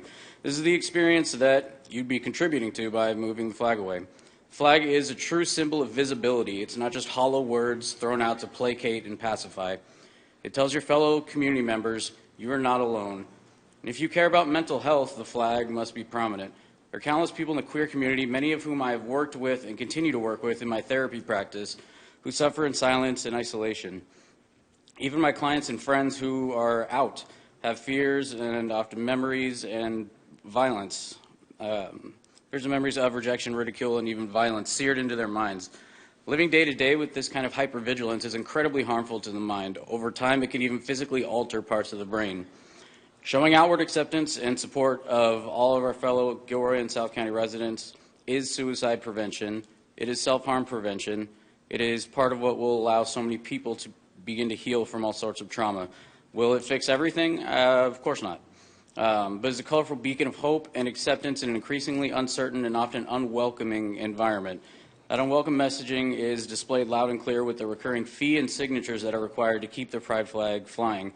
The thought that a repeated monetary fee and petition forced upon the queer community just to have their existence acknowledged publicly is nothing short of dehumanizing. Telling any community, you have to pay us and submit signatures for us to acknowledge your existence, should be repulsive to everyone. All people deserve equal rights, and when specific communities are being targeted and discriminated against, it becomes our responsibility to let them know that we have their backs. That's why you can see the pride flag in the front window of my house that I walked here from, and why it should stay put unconditionally at the heart of the city I call home. That's it. Terry, followed by Alejandra, and then Greg.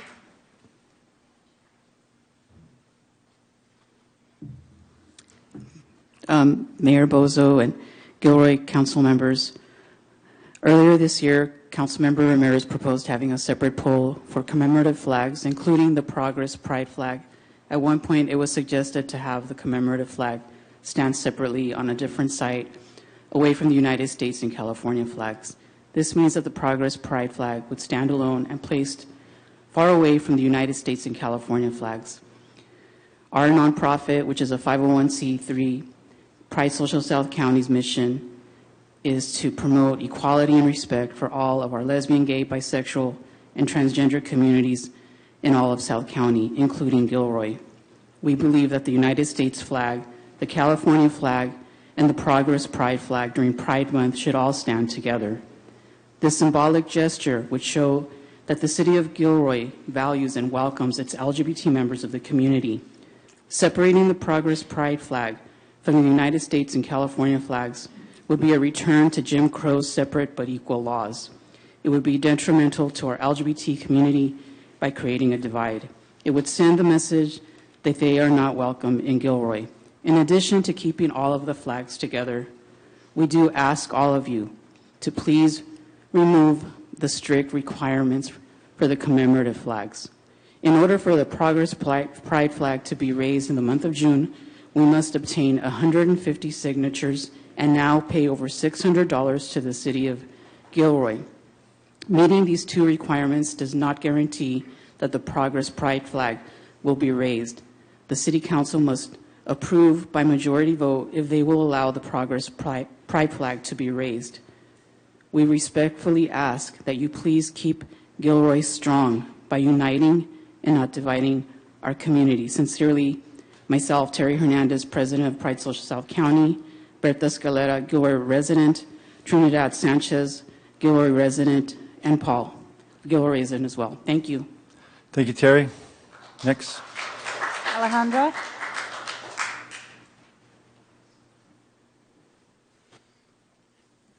Good evening, Mayor and City Council members. My name is Alejandra Perlman. I'm here to encourage you to keep the commemorative flag, such as the Progress Pride flag, on the same poles as the U.S. and the state flags. This flag represents the members of our community, as do other commemorative flags. And the symbolism of having them removed from the state and national flags is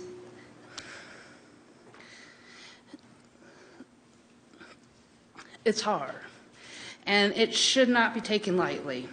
I encourage you to not do this and to keep them together. The flags and the symbolism of them being separated is a blatant act against community and should not be done. Thank you. Thank you. Greg is next. Followed by Carlos and then Sally. Honorable City Council members, in speaking, I like flags. I'm a simpleton. I don't know much about flag poles. I don't know if there's smaller flag poles that are less expensive. If price is the issue, if we can look at some other way to do it, I think this is an opportunity. And again, yes, the pride flag, and also we just mentioned any commemorative flag, be it MIA and veterans, be it any sort of community group, any group that goes through the process of getting a flag made and going through the process, the paperwork and spending the money. That's somebody that really, really wants this flag to be represented out to the community. This is your community speaking to you. If there's some way we can accommodate these flags, I don't know if there's smaller flagpoles. I don't know if there's even maybe just even an area where it doesn't have to be a complete flagpole, or some area where it can be displayed. They have displays of flags in different ways that they can doing it. It may not a pole itself, maybe some sort of display case, something like that. And along with these flags, I think there should be some educational material, because I don't know what a lot of these flags represent. I see a flag, I have no idea what they represent.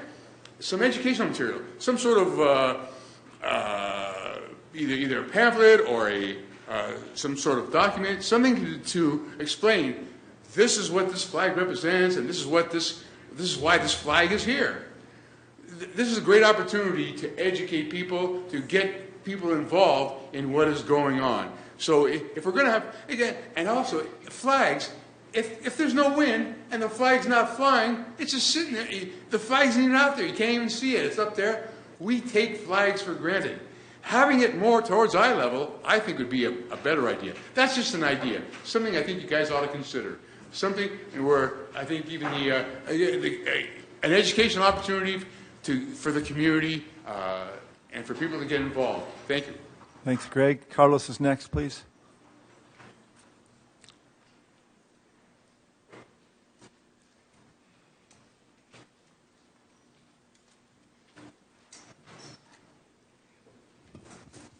Good evening, everyone. Can you hear me? Are we good? Yeah. Okay. Yeah. Hi, everyone. I'm Carlos Pineda. I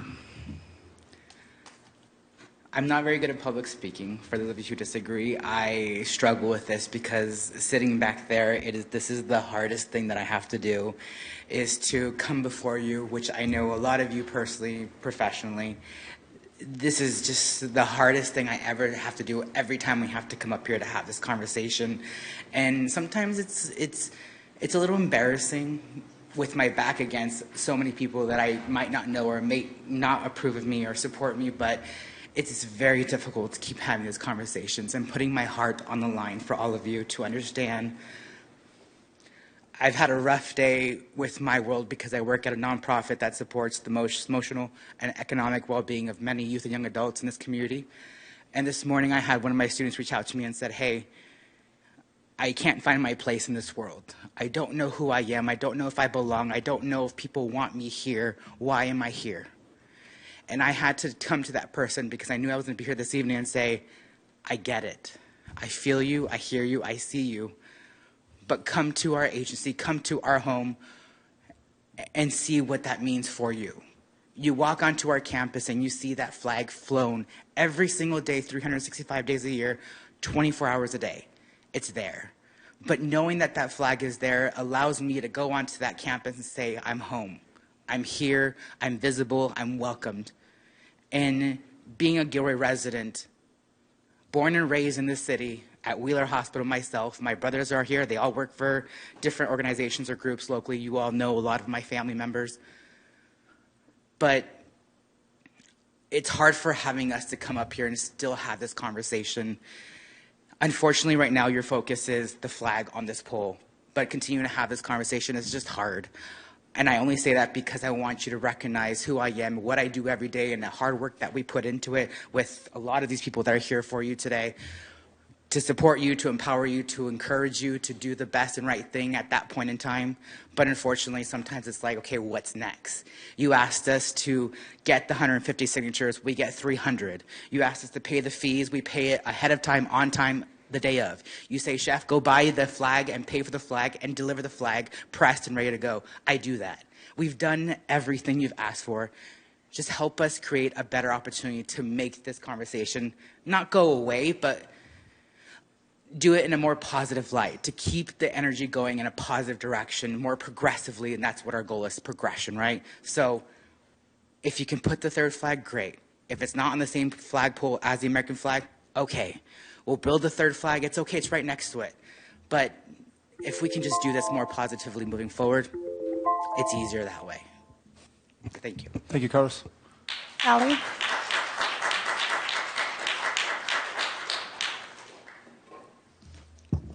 Good evening to both of you, all of you. This is Ali Armendariz. I'm a native of Gilroy, all 84 years of me. But I'm here in support of flying the LDBJ flag right next to our U.S. flag and our state flag. I think by doing so, we're going to give our I can't even say the LGBT community a sense of security, a sense of love, and a sense of them feeling that they're no different than you and I, because they're not. Thank you. I have no further speakers. Okay, thank you. Okay, I'm going to bring it back to council. Comments, questions? Councilmember Ramirez and then Hilton. So thank you for everyone coming forward, and thank you to the staff for doing this, and thank you to council for allowing me to bring this. So I wanted to talk about two different things. One is I still would like to have this on a separate third pole. The three together is wonderful. I don't care where they are. I hope that if council agrees with this and decides to just add a third pole here, that the costs that were talked about, landscaping and stuff like that, thank you, John, for being proactive, but I hope that that does not factor into your decision. I think that that could be something maybe on the next round. The one thing, though, that, and I appreciate all the different options that John provided. Personally, I don't want the oak tree taken down in the center, so I would be less supportive of that.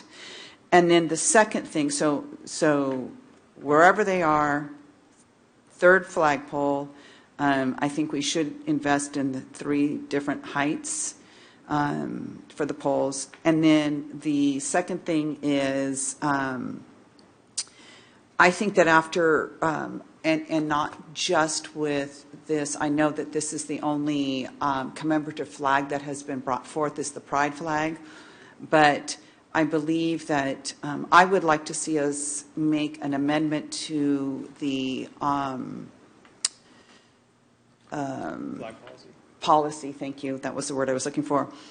I think that if an organization brings it forward 3 or 5 years or whatever and goes through and shows that this is the community that wants to do this, and they've brought the 150 signatures, and of course there's a fee associated with that. But at that point, you know, I think that they've shown that they have support of the community, and that then it's just a matter of, we would like to fly it in June, or we would like to fly whatever it is in May.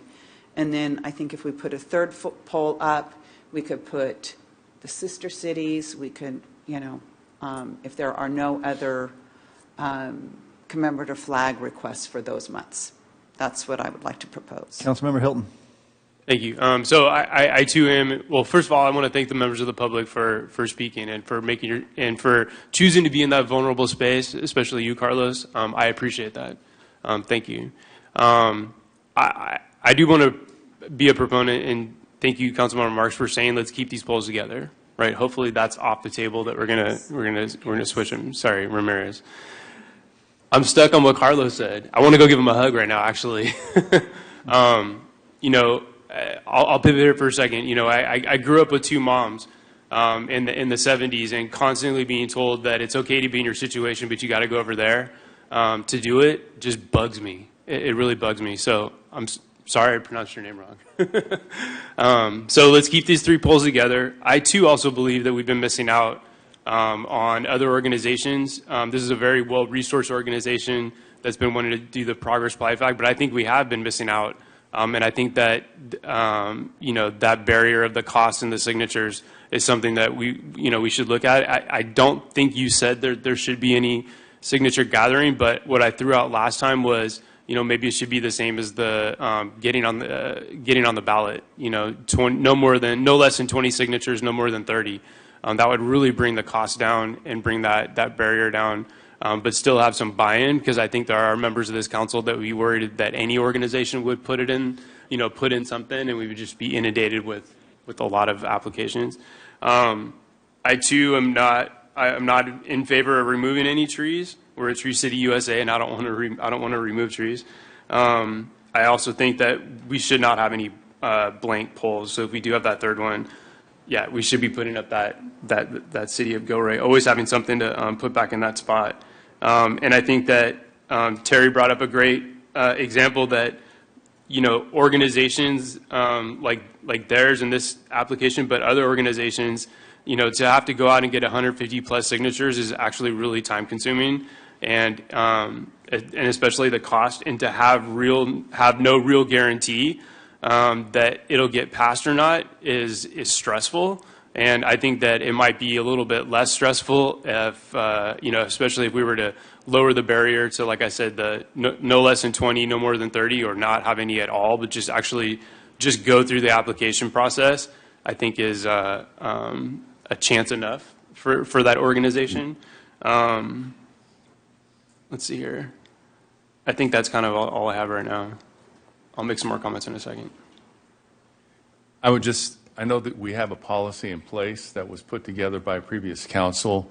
I do want to say thank you to everyone that shared tonight. I appreciate that. That's the beauty of this. You are able to come here and share your opinion and your thoughts about where you're at, and your thoughts about a policy, like whatever that may be, and I appreciate that. You taking that time means a lot. And tonight it's about this poll, and I tend to agree with Councilmember Bracco about this. We have 2 flag poles now, and we're able to use these flag poles to do this commemorative flag. And at this point, I know you mentioned changing cost and signatures, and that's another discussion, a fair memo, that type of thing. But to me, being focused on what it is tonight is adding another flag. And I don't want to disfigure that area. And so to me, keeping the two flag poles in place, everyone's still allowed to do a commemorative flag on that pole. And I want to leave it at that at this point. I'm going to go Councilmember Bracco, then Marks.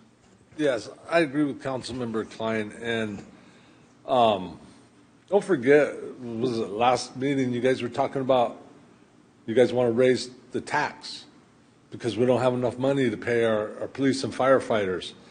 And, we'll just spend $50,000 plus on some flagpoles. No problem. But, you got to draw the line somewhere. We have flagpoles that work. So I would like to stick with the status quo, except I think we probably should revisit having to get all these signatures and pay all this money. We don't charge for a lot of stuff in this city, so I think we ought to just do away with that. Thank you. Councilmember Marks. Well, Councilmember Bracco stole my thunder here. I agree also that we should just keep what we have right now with the two flagpoles and having the flag flying, with the state. We're talking about putting a sales tax increase on the ballot. Well, we have to start tightening our belts and showing that we're being economical. Also, I adamantly do not want to see any trees removed. So I would say leave it as is. Okay, so I'm going to have some comments, and then I'm going to try to separate the conversation here between the leave it as it is and the three poles, and then some of the language in the policy. Right, for sure. Yeah, for sure. I just want to separate it for us up here. So I like the idea of three poles. So I think we're going to end up having a conversation here, whether we do three poles or two poles, but I also think we need to have a conversation about where the three poles are going to be before we move on to the language about policy and signatures and dollars, so if that's okay. So with that being said, I know there's some disagreement here about the poles. So it feels like the first thing some options I'm going to throw out. You've heard from some of these folks over here to my right that they like the idea of two poles. Right? We've also heard tonight that we like the idea of three poles, which means adding a third pole right here, which means we need to cut down the magnolia tree or part of the magnolia tree right out this window. Or the third option, what I think I'm hearing is, I'm sorry, John, could you please bring up, I'm sorry, I should have asked you to come up earlier. Can you go back to the slide that showed the single pole in the grass area in the quarter round where the pavers are? Please.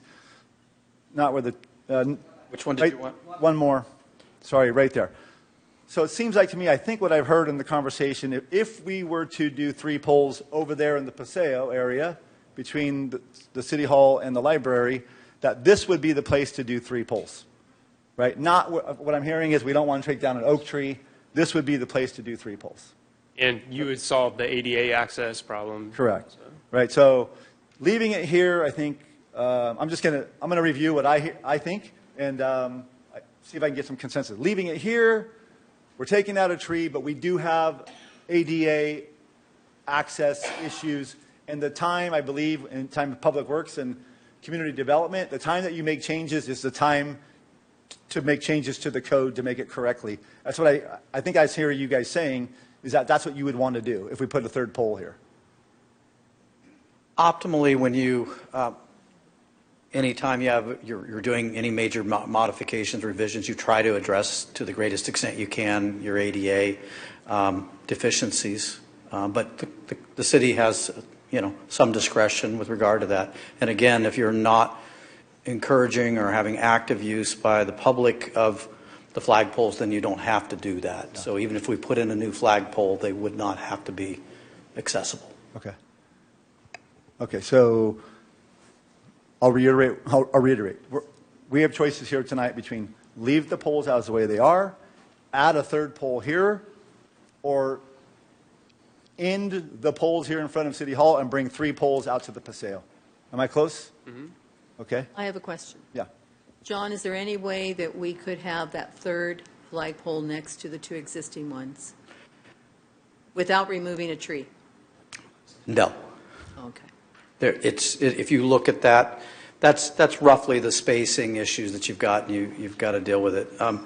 There is an alternative that I did not put out, and I'm just going to go ahead and put it out with it because I was asked to look at a third flagpole. You may very well choose to have the U.S. flag and the state flag fly on one pole, U.S. flag above the state, and the second pole could be for your commemorative flags. And you would not have to add a third flag at all in this mix. So that is an option. Maybe should have been an alternative in this, but again, I wanted to stay true to the request, which was to consider a third flagpole.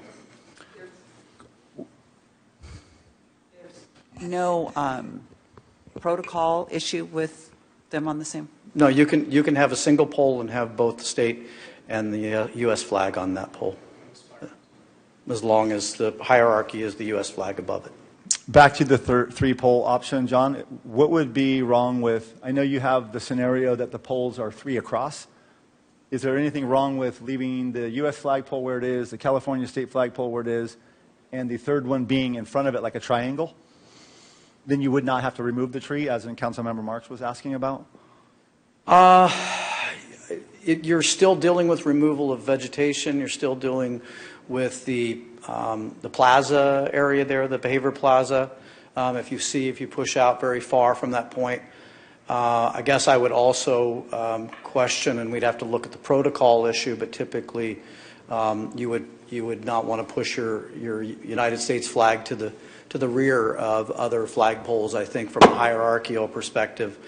Now, that doesn't mean that you couldn't bring perhaps a third flagpole, a new one, put the U.S. flag as a higher flag and deal with it, but you're still looking at modifications there of hedge and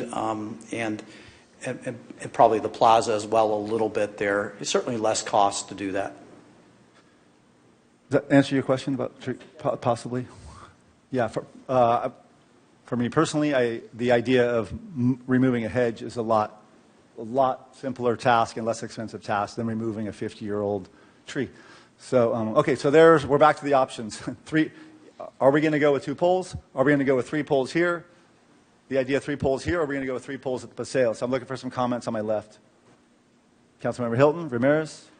I personally, and I talked about this last time too, I actually really like having the flagpoles moved out to the Civic Center.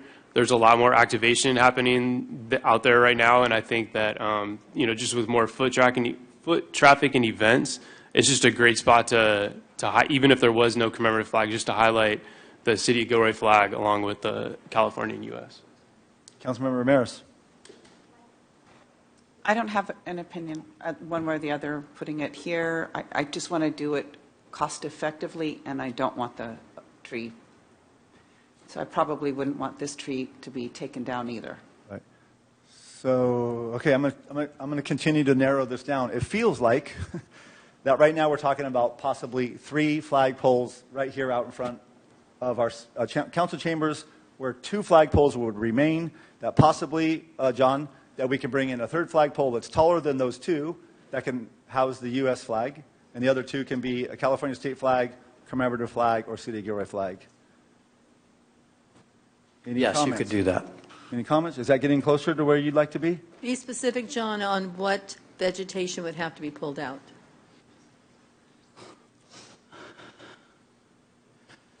You're looking at basically the hedge. The hedge. You can see the hedge on the left is clearly extends across the entirety of the pole area there on that.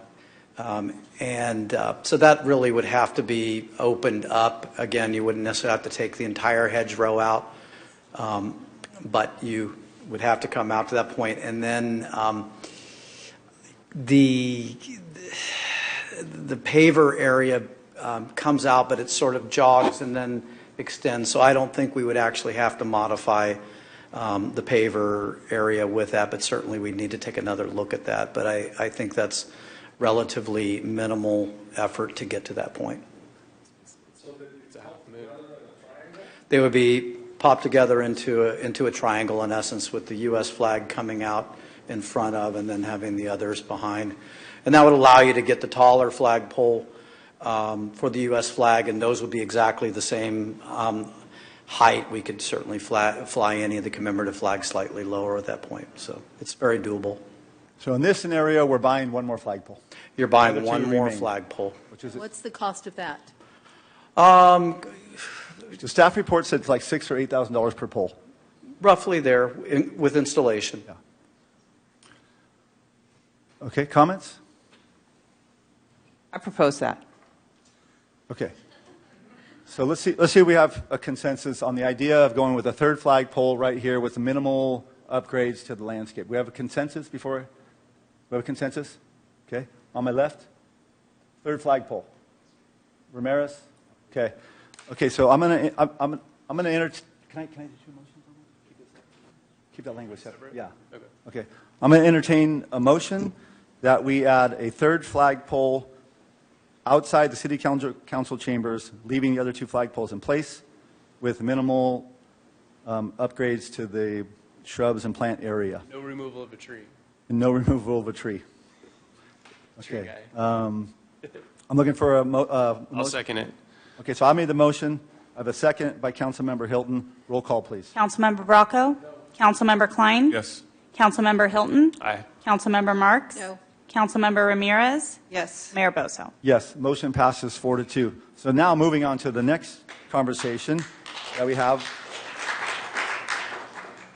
The next conversation was regarding some of the language that was in the policy from 4 or 5 years ago when this got brought up. So if I understand correctly, the conversation that I'm hearing so far, that I've heard from both sides, is that maybe it's time to review the idea of needing 150 signatures and $600. So specifically, what I heard Councilmember Hilton say is 20 to 30 signatures and a minimum amount of dollars. You didn't say. So maybe a little bit more specifics. Yeah, So well, that'll help us have a conversation. well, first of all, that would be my compromise. If we're willing to just say no more signatures, no more cost, just leave it at like that. I mean, then just leave it like that. No more bureaucracy. They have to go through the hoops of getting it past us anyways. That's what I would say. Okay, I see some thumbs up. Councilmember Marks? Yeah, I would say if they've done it, one time and got everything, then it should just be up to the council approval. We don't have to keep charging them every couple of years. Yeah, but what I'm hearing is if, for example, the MIA-POW folks show up, that we are not going to be charging them a fee. We are not going to be asking for signatures, correct? But what I am hearing, it still does come in front of council, so we have the discretion. And they still have to go through the formal application process, which is time-consuming as it is. Why does it need to come in front of council? Okay. Do we really? Oh, Andy will help with that. It has to come in front of council Yeah. because flying the flag is deemed to be city speech. It has to. Otherwise, if it's open to the public, you can't refuse anybody on any flag, even if it's horrible stuff. It's like the parades and banners on First Street, our website for that matter. It has to be city speech. We don't approve the banners on Monterey Street. I think we do. It's ministerial by staff. Yeah.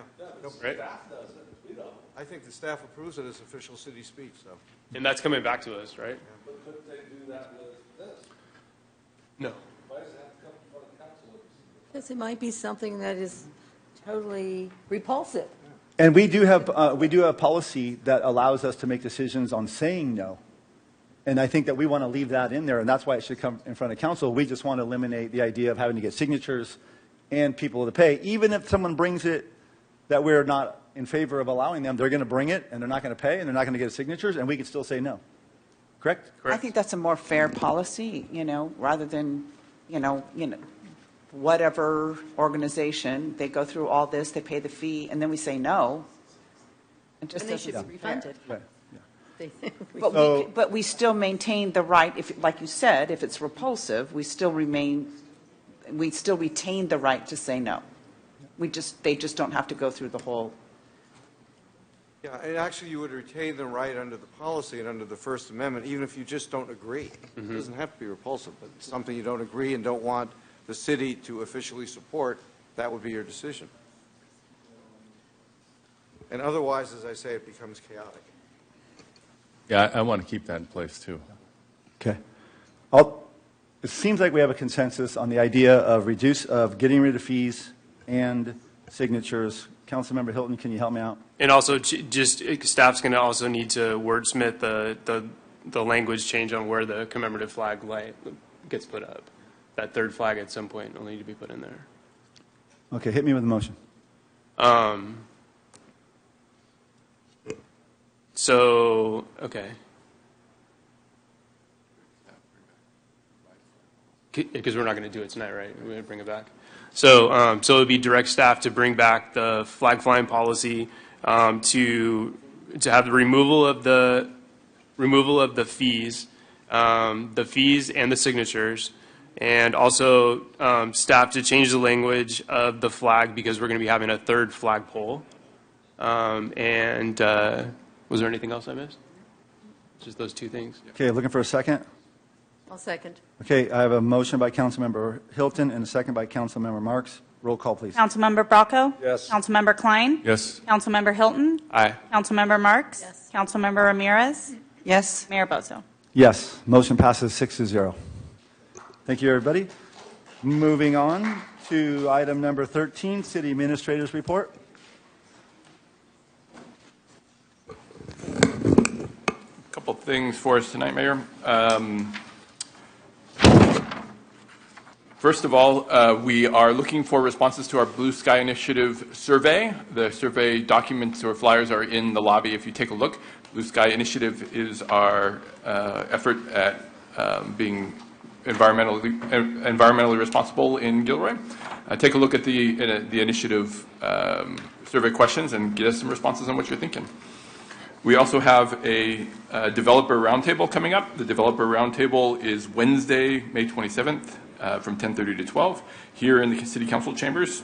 Topics will include a current fee study, the Blue Skies Initiative, ADU permitting, significant code changes, artificial intelligence in plan review, and we're looking for developers and stakeholders to share your insight. Flyers are just outside in the lobby.